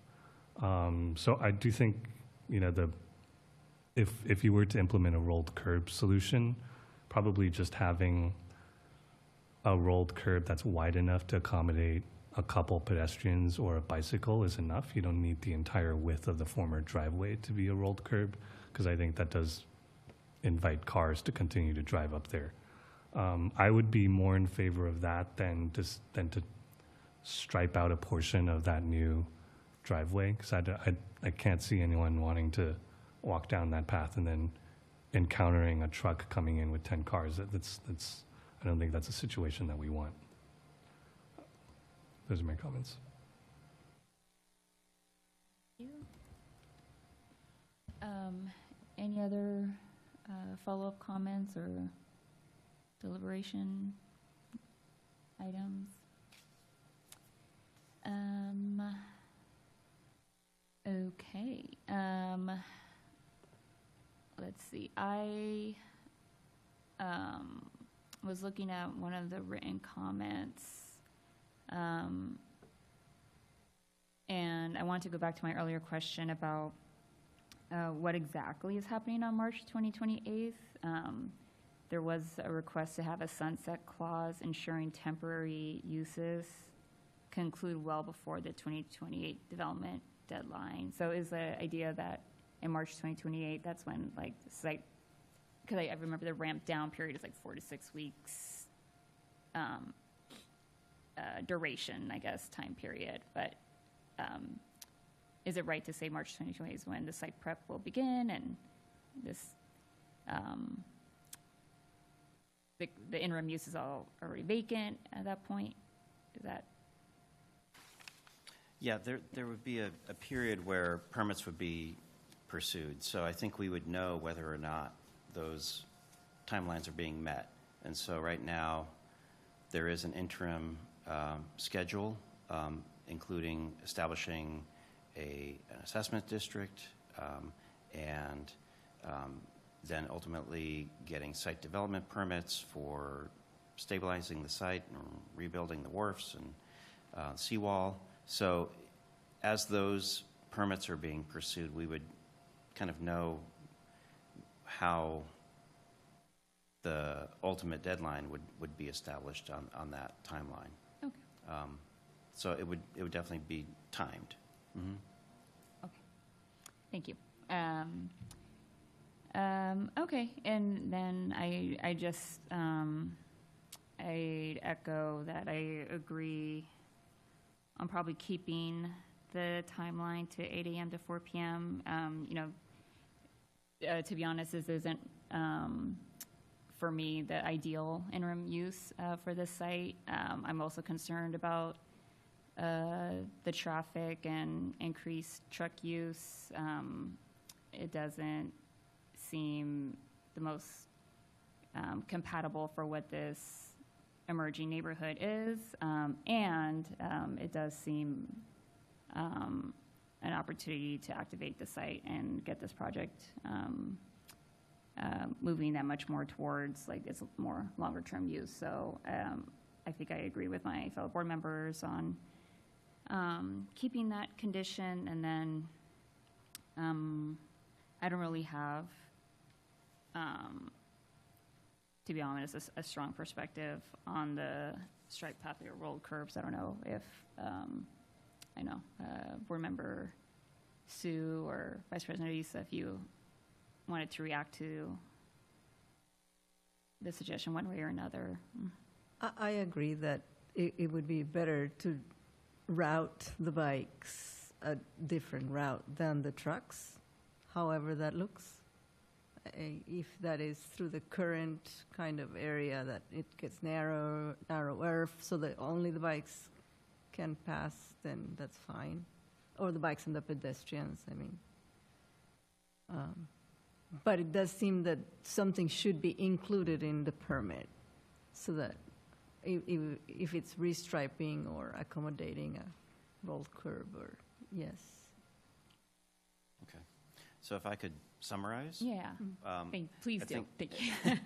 Condition 1, I think we're okay with the suggestion that it's duplicative of the condition 2, so we can take out the middle sentence about commencing on the leased premises and the entire site together. I think it can be phased on the remainder of the site, and then as the lease is amended, begin on the leased parcel. So then that carries over to number 2, just a wording change there on the Tidelands parcel as opposed to the entire site being implicated. Then on number 7, there's a 4-week ramp-up period. The applicants suggested that there might also be a separate 2-week ramp-up period if the Tidelands parcel comes online at a different time, and I think I'm okay with that. Seems like we're okay with a ramp-up period. There might be 2 slightly different ramp-up periods. So if you're okay with that. Condition 8, though, is where the applicant was asking for extended hours. You're saying that you would prefer to keep the hours of 8 to 4. The applicant also asked that there be at least extenuating circumstances for up to 5 trips outside of those hours. I think what we've got is we could approve it if they ask the planning director and can demonstrate extenuating circumstances, as opposed to just at their discretion, they just run extra trucks when they feel like it. So I think we would recommend that you keep the condition as written. And then the buffer, the 200-foot buffer on condition 9, I don't know if you were okay with the 50 feet. Does that seem okay? And that would just be kept That's where as, the building is. yes. Yes. I So think that would be kept as a sort of weed-free buffer zone behind the fence, because they might not put slats in the fence, and so then at least there's a little bit of a visual buffer. Condition 11 talks about this access, and I think the applicant's suggestion about timing is fine, that they are under a timeline to at least submit plans for a permit to Public Works and Building, and then must implement in a timely manner, such as no later than 30 days after issuance. And we can add in here, I think this is where the sidewalk goes. We say, you know, Public Works permits should address pedestrian and bike access that would be modified by the closure of the driveway. And the engineers will figure that out. Yeah, and I want to circle back to what you brought up, Board Member Wang, about just for maybe extra caution, having the fire department visit the site and just do a safety review. I hear you that this doesn't seem like maybe it would warrant that, but it is a lot of cars and by the saltwater, so I think I agree with you on elevating that. Right, so that would be 15? condition 15 talks about fire safety. Oh, it's in there already. Oh, Well, sorry. we can suggest that there would be Sorry. a site inspection or code, or how do you want to word that? Because I'm not sure if there is a code. Yeah, there is. So it should just meet the code for this type of facility as far as fire access, emergency vehicle access. It should Yeah. meet the building code for this type of use. Okay, so it's whatever use this is, Yeah, it's a like a parking lot, parking garage kind of use. storage, yeah. I Storage, don't know, Yeah. but Hazardous the storage. building department will know. Yeah, okay, Yeah. based on, I think it's like the battery component is like the part that maybe needs to be I mean, considered. a storage of cars, whatever that is. I don't know my code that well. okay. Okay, I think that covers it. Okay. That works for me, if that works for my fellow board members. Yeah. All right. Do we have a motion?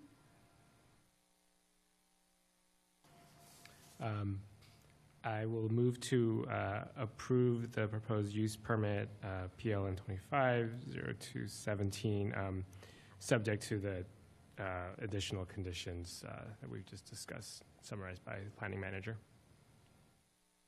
Second. All those in favor, say aye. Aye. Aye. Opposed? And we have 2 abstentions, or absences. Thank you.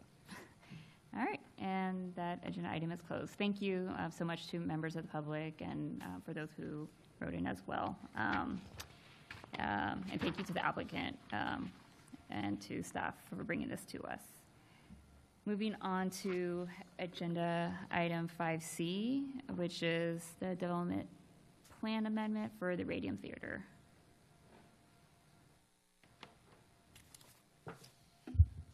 Good evening again. We'll try to get you out of here not too late tonight. Brian McGuire, again, here to present item 5C, a proposed amendment to the Site A development plan to allow a performing arts center in Landscape Plaza on the Seaplane Lagoon Taxiway, located between the Waterfront Promenade, the Seaplane Lagoon Park, basically, and Building 77, which is the Alameda Naval Air Museum. Tonight, staff is requesting that you hold a public hearing and adopt the draft resolution approving the development plan amendment and find the project compliant with California Environmental Quality Act. Most of you were here, I think, 2 years ago, so the project hopefully looks familiar. In 2024, we had some workshops with HAB, Historical Advisory Board, and Planning Board before holding several joint subcommittee meetings. Thank you, Vice President Ariza, for your participation in that, and Board Member Hom. To help refine the proposal, we spent most of 2025 refining some technical details, solving some of the stormwater and other technical problems that Public Works likes to work through, as well as giving staff from the Bay Shore Youth and Economic Development Department time to negotiate the ground lease and purchase option, which has been running parallel to this process and will go to City Council for approval or for consideration next month. Little bit of land use context here. The project location is in the heart of what many of our planning documents refer to as the Alameda Point Waterfront Town Center. The Waterfront Town Center is intended to create a vibrant, transit-oriented, mixed-use waterfront with visitor-serving uses like retail, recreation, and entertainment that would catalyze a larger transformation of Alameda Point. Project's also located within the Naval Air Station Alameda Historic District, listed in the National Register in 2013, for its significance relating to events during World War II, as well as the architecture and design of the base. Some of the character-defining features of the district that are relevant to this application include lots of important views, which we'll talk about, the orthogonal layout of buildings, roads, and the landscape, as well as the expansive open paved areas. Additionally, the project is governed by the 2014 Waterfront Town Center and Waterfront Precise Plan, which called for, as you can see here on left in the purple box, lots of potential future development along the Seaplane Lagoon Taxiway. The Side A development plan from 2022, the amendment is shown on the right, which is when the theater project was first considered. That came to you. You can see that the roadway network has evolved between the Precise Plan, the Town Center Plan, and the Side A development plan. No longer do we have that sort of diagonal segment, which was envisioned, and then the Precise Plan called for that 1 acre entry plaza before you reach the Seaplane Lagoon Park. Now that Pan Am Way and Atlantic essentially come to the right angle and bring you all the way up to the entrance to the park. But Radium's proposal effectively restores the 1 acre plaza, albeit in a slightly different configuration. Some of those view corridors, the Town Center Plan diagram here on the left shows you the character defining views in the heavy purple lines. And then it calls out several other views for consideration when building out the taxiway and the Waterfront Town Center. Chief among these other views, not character defining in the historic district, but is the view from the center of the museum, building 77 to the museum. That's the smaller red box on the right, going through the middle of the project site. The plan also anticipated numerous other view corridors aligned with the face of the hangars, which you can see in the larger red box. When we brought the project to you in 2024, one of the key considerations was the theater program kind of defines the shape and size. So which one of these other views was more important? And when we brought it to you, both boards tended to agree that if forced to choose, the museum view should be given more weight, more preference in the planning. So this moved the building to the west and created the larger proposed plaza. Here you can see that the view is preserved and emphasized, maintaining the connection between Building 77 and the water, as well as embracing the connection between the theater building and the museum. The current proposal calls for plans for an interim parking lot and a new north-south roadway to the west of the site to address circulation and parking issues. Thanks to a HAB member who flagged this,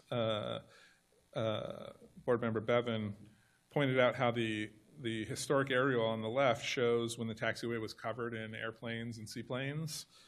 And you can see that the new roadway essentially creates a new view corridor down the middle between the hangars that lines up with the historic seaplane ramps, as well as sort of you can see the natural circulation patterns and view corridors that are created in the older photos. So that was kind of a nice nice thing that the current design sort of reestablishes that we thought to call out.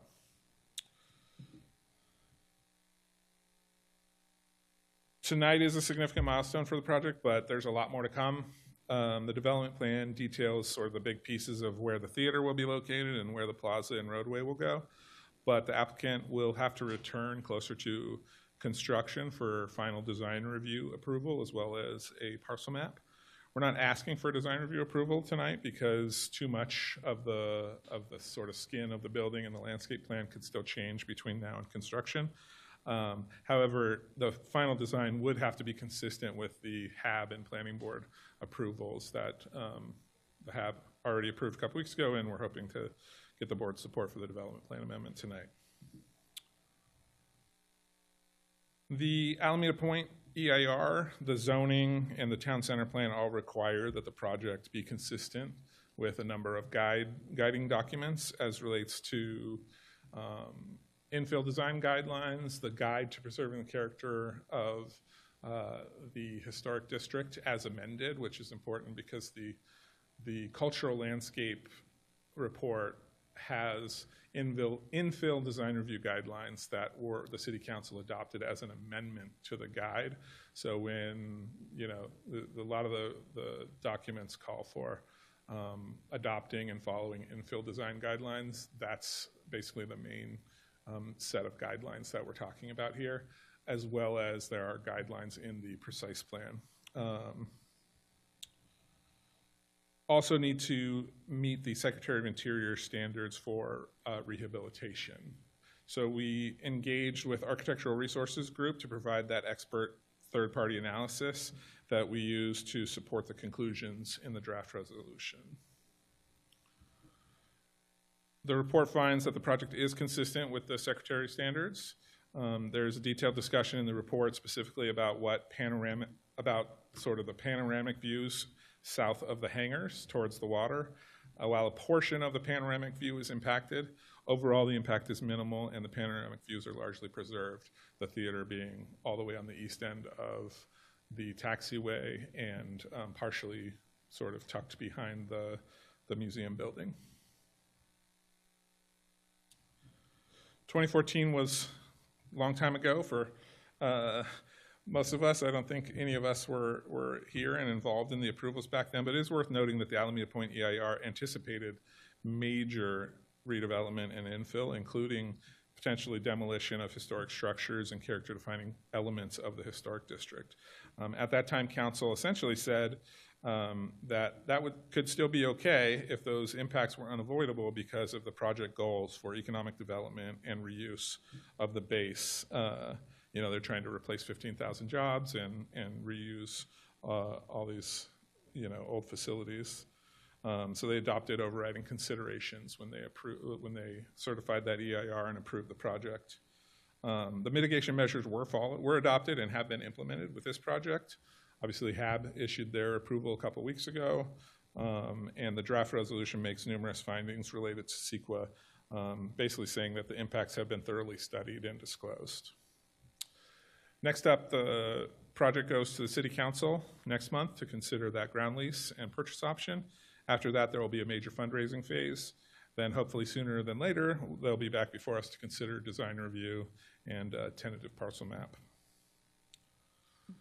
With that, staff's recommending you hold a public hearing and adopt the draft resolution approving the development plan amendment and finding the project consistent with CEQA. The applicant has a presentation as well, if you would like to hear that first, and we're available to answer any questions. Thank you. If it's okay with my fellow board members, maybe we have the applicant do the presentation now? Okay, yeah, thank you.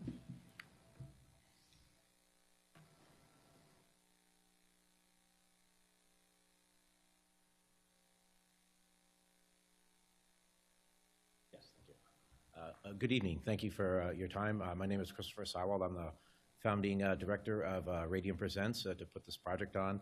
I'll be brief. We have this project before you tonight.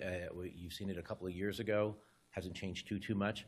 But we want you to take a close look at it for two reasons. One is, if it happens, it will be a focal point for Alameda Point, and it really will define the whole area. In fact, it could define all of Alameda once completed. That's reason number one. Reason number two is because I think we really have worked hard to hit the nail on the head. We have a lot of dedicated Alamedans. We have people dedicated to the theater. We have experts, some of the very fine architects and landscape architects who have really put together something that we think is going to be beautiful and will be a lasting treasure for the city of Alameda, and not just a two-year parking lot. I'm going to bring on Leslie Cliff from Bora Architecture, who will walk you through the project. Thank you.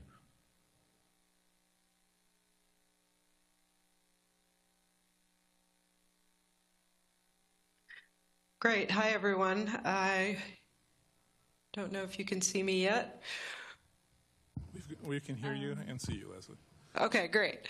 So I'm Leslie Cliff. I'm with Bora Architects, and we're really excited to bring you our evolved design for Radium and the Performing Arts Center at Alameda Point.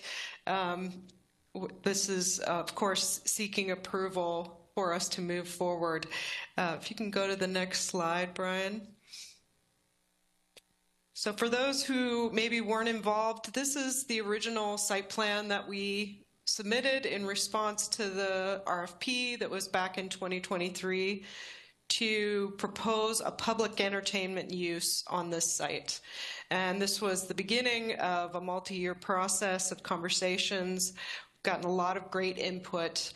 I want to maybe step back for some of you and let you know that the proposed program remains mostly unchanged. It includes a building that's about 35,000 square feet. It includes a 550-seat performance hall. Building's 2 stories with an upper-level restaurant providing views down the runway to the San Francisco skyline and beyond, and a rooftop bar. On the ground floor, there's activation from a cafe that faces the waterfront park toward the Seaplane Lagoon. And there's a 2-story lobby that fronts what will be a new public plaza to the east. And that's how you'll enter the building, as well as from a drop-off area on a new street that'll be built between the Naval Air Museum and the theater. Loading is from the west. So if you can go to the next slide, we've made many adjustments and have had a lot of conversations. We met with you all back in June of 2024. There were subcommittees that were pulled together where we got a lot of great input, and we've also met with the Historic Board now twice as well. You can move on to the next slide. To highlight just a few of those comments while looking at the site plan, we did adjust the building location to preserve that Naval Air Museum view corridor that Brian talked about. We responded to a request to provide conceptual elevations of all sides of the building. We were asked to develop what you see here as a pretty, basic site plan to a much more detailed plaza plan, and I have landscape architects in the room there that will give you that detail in just a moment. The team was asked to look at how the building fits within the context, including building height.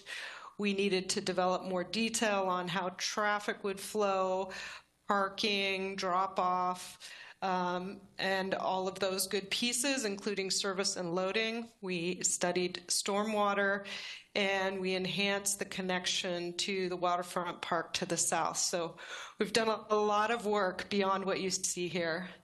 Next slide. So this site plans to illustrate that the current project, as you see it here, will require work that is actually beyond the property line. Mostly that is this new pedestrian and vehicular street that is between the Performing Arts Theater building and the Naval Air Museum, and that's where a drop-off will occur. We also need to navigate about 3 feet of grade change because the existing runway is lower than the waterfront park, and our building be raised up to that waterfront park level and out of the floodplain. You can go to the next slide. So this is a more current site plan that has addressed those concerns that were raised. You can see that the building location's been shifted to the west.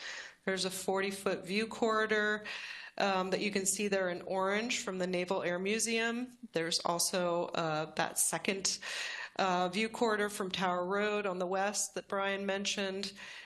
We've provided much more detail about the service and the loading. That proposed parking that you see here will be down at the runway level and will be striped on the runway surface itself.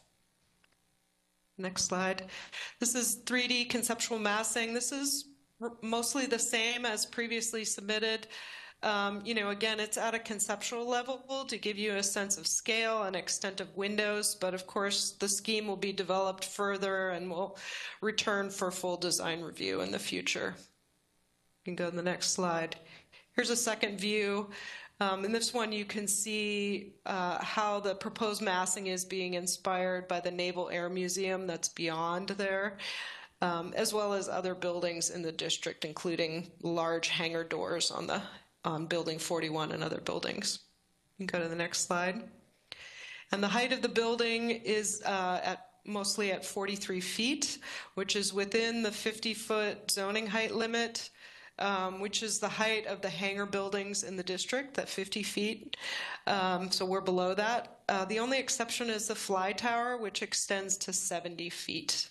And for your reference, the Naval Air Museum that's directly north of us is 30 feet in height.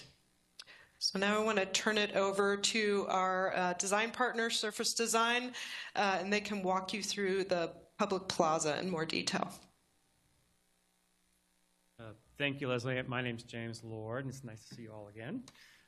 We are so excited about this project, especially on the landscape front, to thinking about what a community benefit both of the Performing Arts Center, but also the open space at the same time. As you'll note, a lot of the organization of the plaza itself is really based on these amazing views out and into the park. As you can see, coming from Pan Am Way, you have the promenade runway, we call it, that can be used for outdoor performances. And that leads one from the corner directly to the front door of the Performing Arts Center. As Leslie and and Brian has all mentioned, the big view that we've been concerned about is the one from the Naval Air Museum, and you basically unobstructed view of 40 feet all the way straight through to the sculpture and beyond.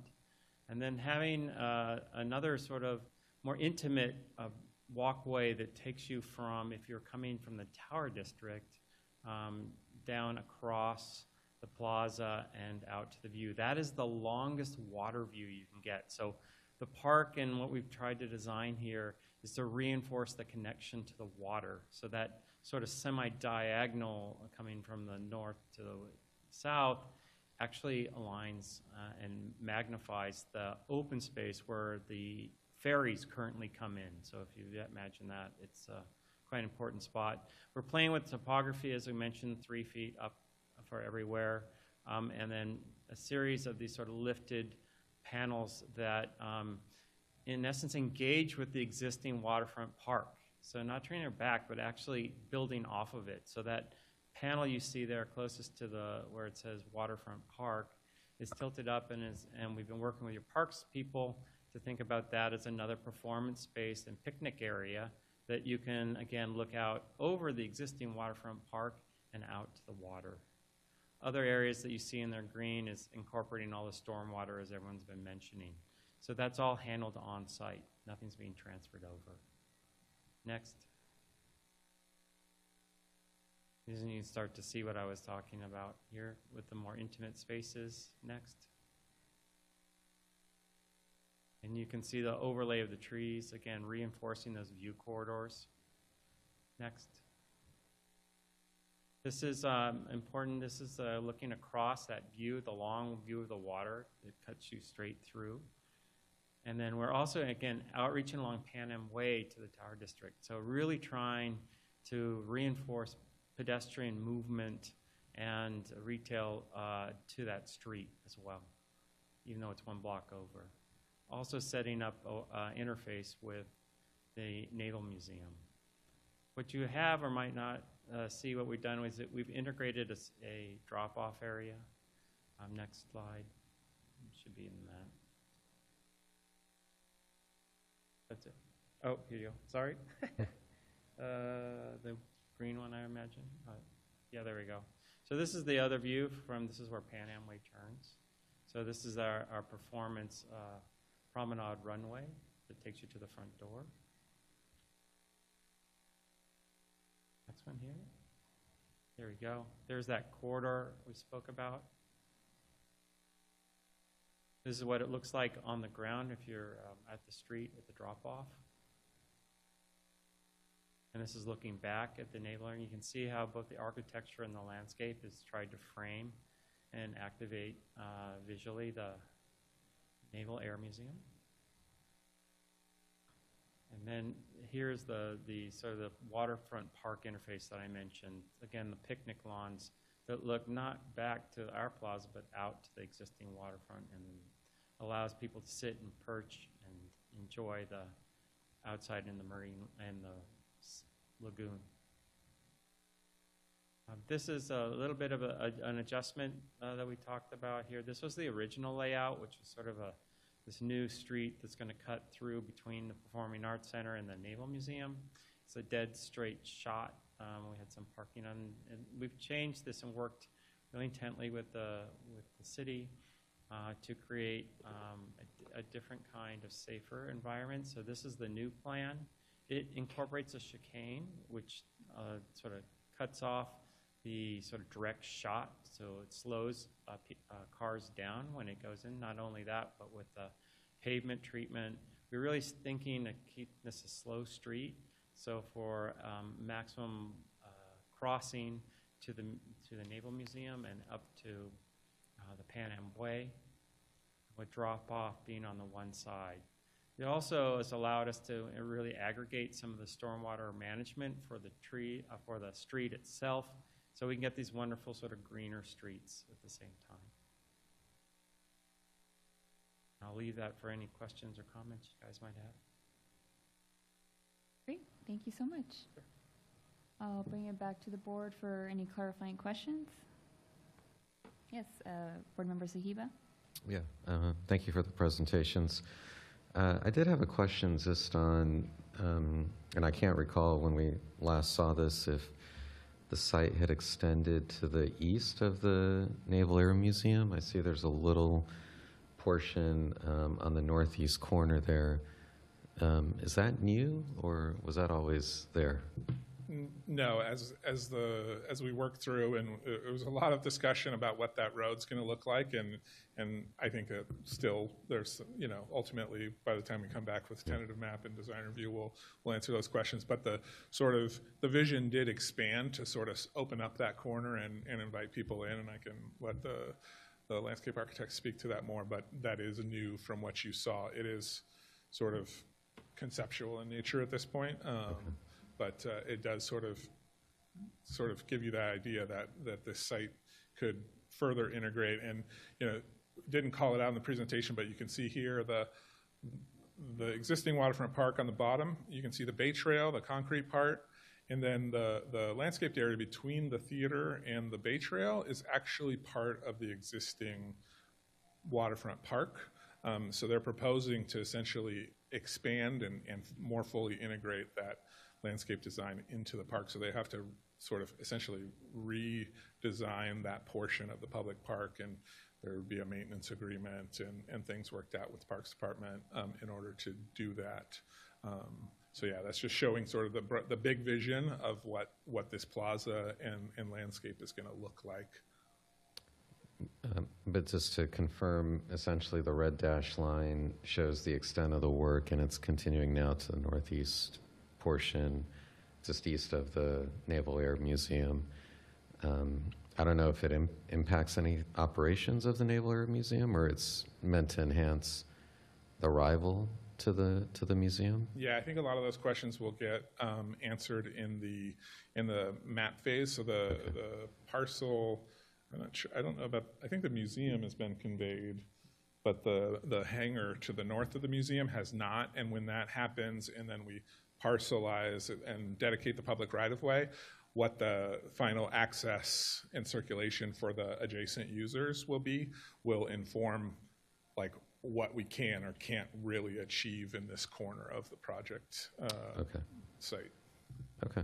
So the scope has expanded a bit to grab that corner, and how it turns out is still yet to be determined. It's more conceptual. I think that, you know, the landscape plan is conceptual at this point.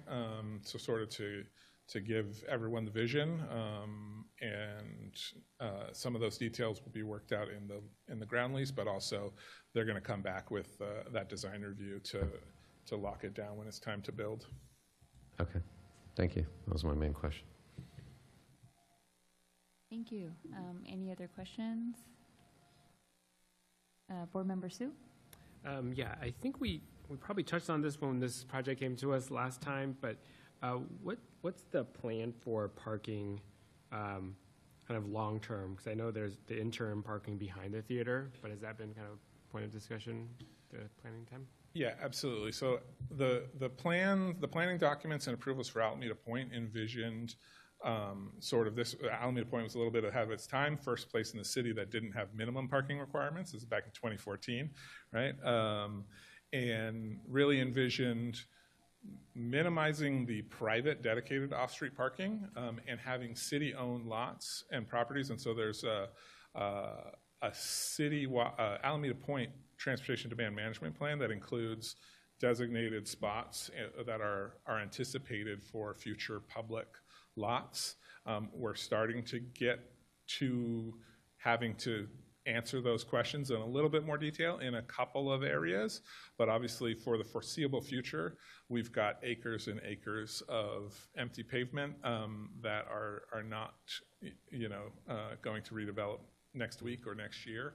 And so we think that this interim use will serve for an extended period, the interim parking lot, but if this site were to redevelop, we would then be faced with having to solve that next question of, because this is not just going to serve the theater, this could serve park users and people visiting other locations in the area. So we really want those to be city-owned and managed so that we can right-size it and also potentially, if need be, price it in order to encourage folks to use those other modes. But it's not a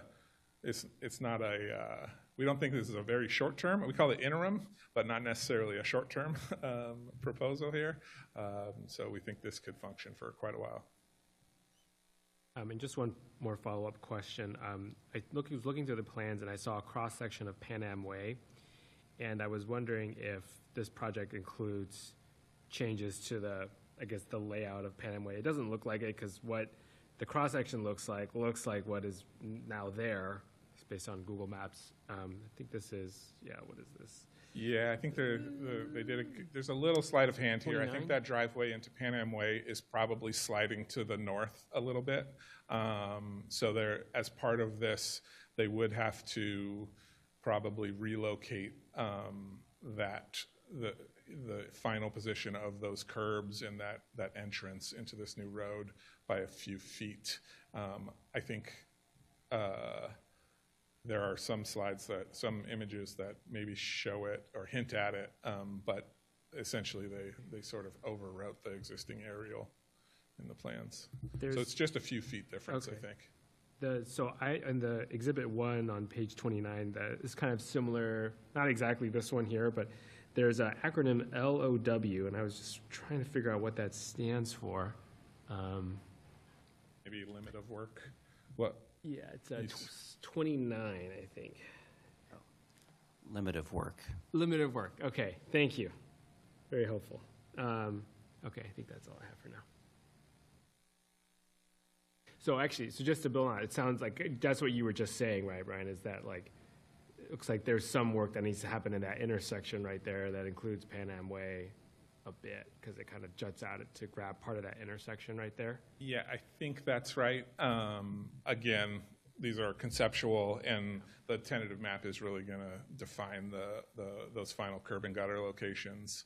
But my understanding, as I've seen the plans develop, is that essentially that the current sort of western side of Pan Am roadway connection would shift a few feet if the proposed plan for the roadway location were to move forward. It would just shift a few feet to the north and maybe narrow a couple of feet too, because it's 26 feet for the aerial fire truck access next to the building, but it's only, I think, 22 feet curb to curb adjacent to the plaza, whereas currently it's probably 26 feet at Pan Am. Does that make sense? I'm somewhat following, but I think I have enough info. Sorry. Right now. Yeah, no. Didn't mean to overload you. Thank you. Thank you. Any other questions? If not, we'll go ahead and open up to public comment. Thank you so much. All right.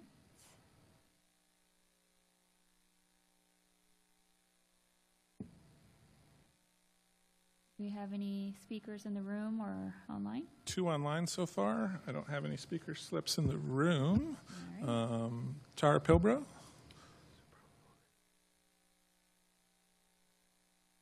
Hello, good evening. Can you hear me? Yes.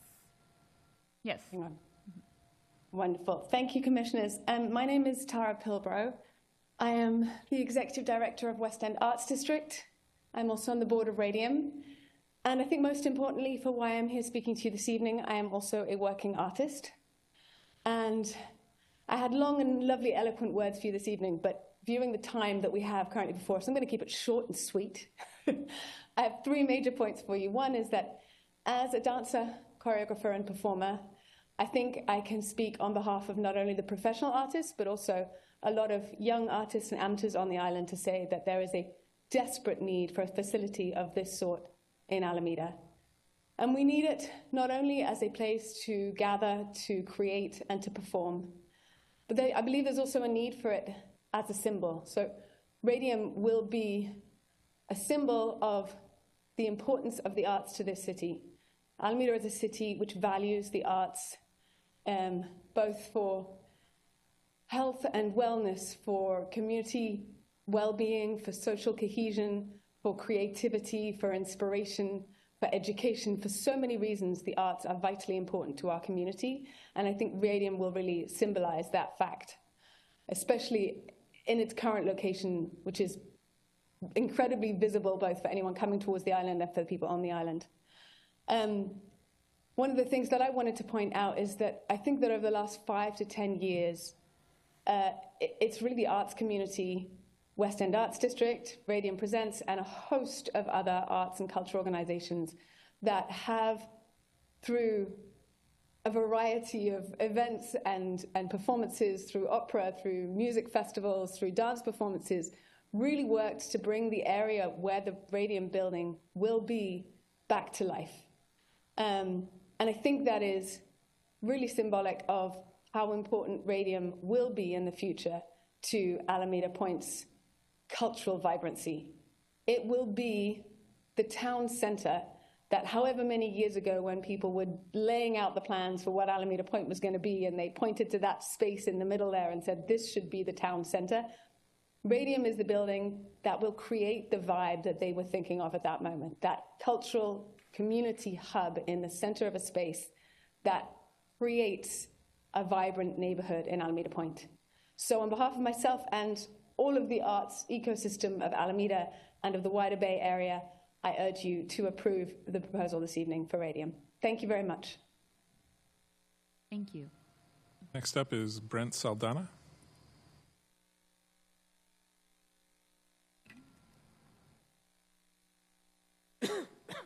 Can you hear me?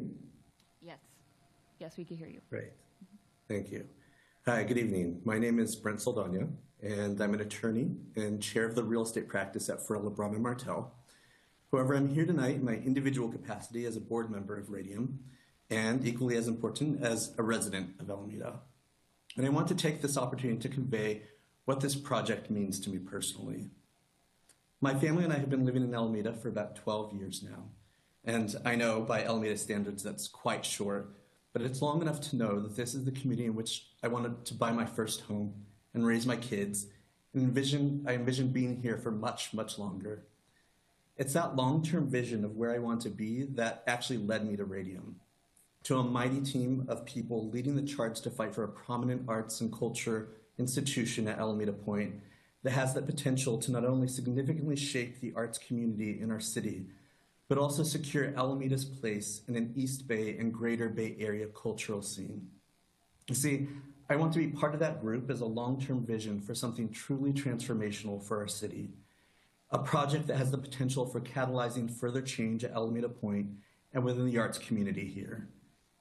We're talking about a project that would offer professional quality performance space accessible to local arts organizations, that would act as a hub to attract audiences from outside Alameda to spend their dollars at other local businesses, and that expands opportunities for Alameda's youth interested in arts programming. I'm incredibly excited to support Radium, and my hope is that, with your approval this evening, Radium can take the next step towards its vision for a key institution for arts, culture, and community here. Thank you. Thank you. Okay, we got one more hand so far. Nick Winkworth.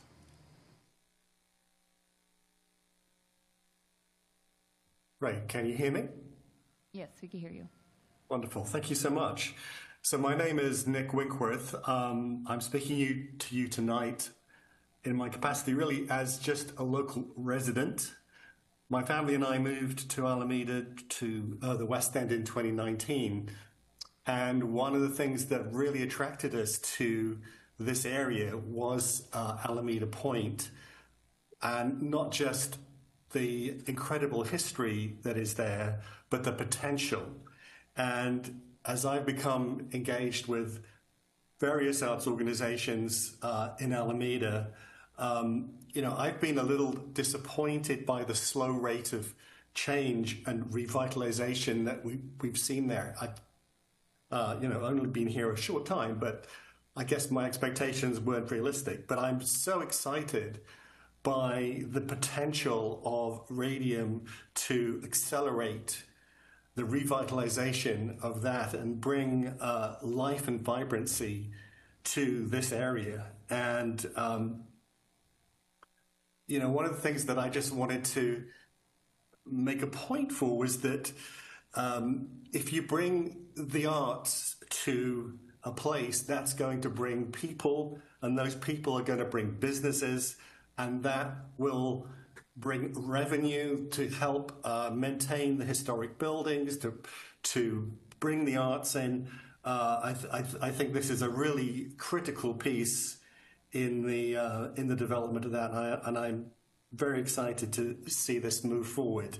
I think that the plans are exactly right. I think it is a size of a venue which is sorely missing in the Bay Area. I think it'll be a fantastic asset, but most importantly, I think it will drive a lot more of the revitalization of the area and accelerate all the things that we really want to have happen up there. So I really want to put my voice behind supporting this development. Thank you.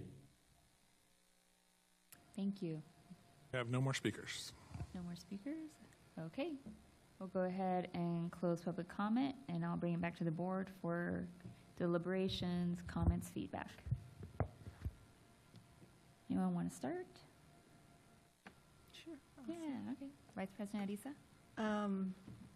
I just want to say thank you for bringing this project back and for all the improvements. That you can definitely see that at least I feel heard, and that this, also working in collaboration with staff, I think that it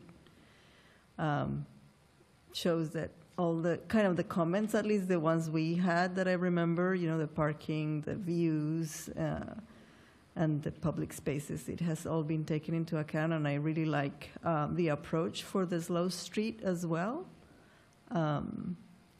So I definitely hope that the funding comes about as soon as possible and that we can see the project built as soon as possible too. Thank you. Yes, Board Member Sahiba. Yeah, I also really appreciate all the hard work and effort that's gone in since the last time we've met, and I understand all the technical aspects that the team has really tried to drive forward on. And as we come back in the future, continue to, look forward to understanding how this will be realized and how we continue to work with the context of the park and of the naval base, of the actual museum, in order to really allow the Radium Theater to be this connector between multiple aspects of the naval base. So appreciate it again, and looking forward to the next steps. Thank you. Thank you. Any other comments? Yes, Board Member Wang. I'll be brief. I just want to point out, I want to appreciate the thought that went into this. The site planning is really sensitive. It's thoughtful. It's also energetic and contemporary. I quite like it. Looking forward to the next step at design review. Thanks. Great, thank you. Any other comments? No, see none. I apologize, I do have a question. There was a written comment just contesting maybe the CEQA compliance. I was just wondering if staff or the attorney has any response or reaction to that. Yeah, I'm happy to go first and Sure. let Assistant City Attorney expand if you like. I think we did a lot of analysis and a lot of review and a lot of work went into it, and we've got a lot of prior CEQA documents that govern exactly what we're proposing here. So I think it's fair to say that staff has a very different view of the project's CEQA compliance than the commenter. Yeah, I would agree with Brian. As he mentioned in his earlier presentation, the city did adopt a statement of overriding considerations where they did all the review for this site and found that the goals of the project were going to have some effects. To comply with that statement, this had to go to HAB for consistency review, and it did do that. So it has been reviewed, and it has met all the measures for it to be consistent. Thank you. I'd agree with that assessment. It's clear from the exhibits. There was a lot of analysis done. So just thank you to the staff. Thank you to the applicant for all the hard work behind this. I agree with my fellow board members. This is a really exciting addition to our community and a potential catalyst for all the opportunity on the point. So I very much support this project moving forward, this development plan amendment. So thank you. And I'll just add, I very much appreciate the public comments. It was, you could tell, very authentic and very moving. So just much appreciation for all the supporters for this project as well. And with that, do we have a motion? Yep. I'll move to adopt the draft resolution to approve the development of the development plan amendment for the Radium Theater at 2151 Ferry Point Way. Great. I'll second. All right. All those in favor? Aye. Aye. No opposed and 2 absences. All right. And the motion carries. Thank you. Thank you. All right, we'll go ahead and close item 5C officially and move on to agenda item 6, staff communications. Excuse me. Yes. Under 6A, you have in your packet information about 3 recent decisions by the zoning administrator and planning staff. Those decisions are still in their appeal period. Under 6B, I can report future meetings. We are hoping to bring the inclusionary ordinance back to you April 13th. And so I'm currently working out some of the details, and I've reached out to the working group to get their final input as well and gotten some feedback. So still making some final tweaks on that, but that should be coming back, as well as a few other items on April 13th.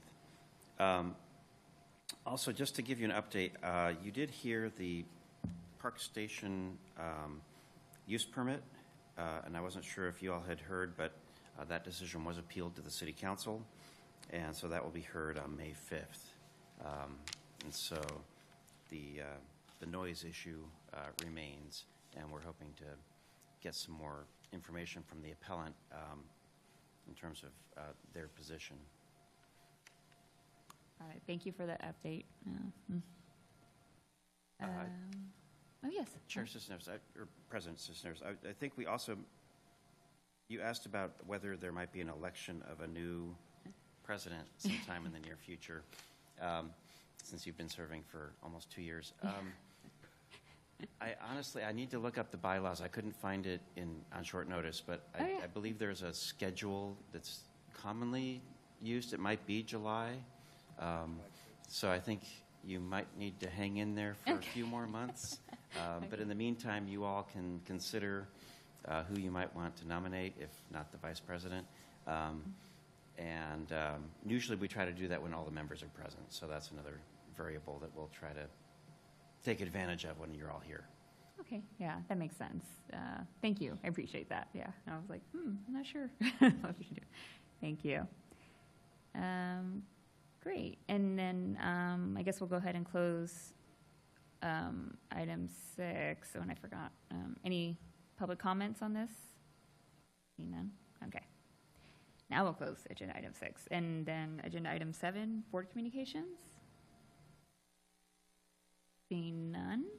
And agenda item 8, any member of the public may comment on something that was not on the agenda tonight. Do we have any online speakers? Seeing none. Okay, we'll go ahead and close that. And we are adjourned at 9:32. Thank you.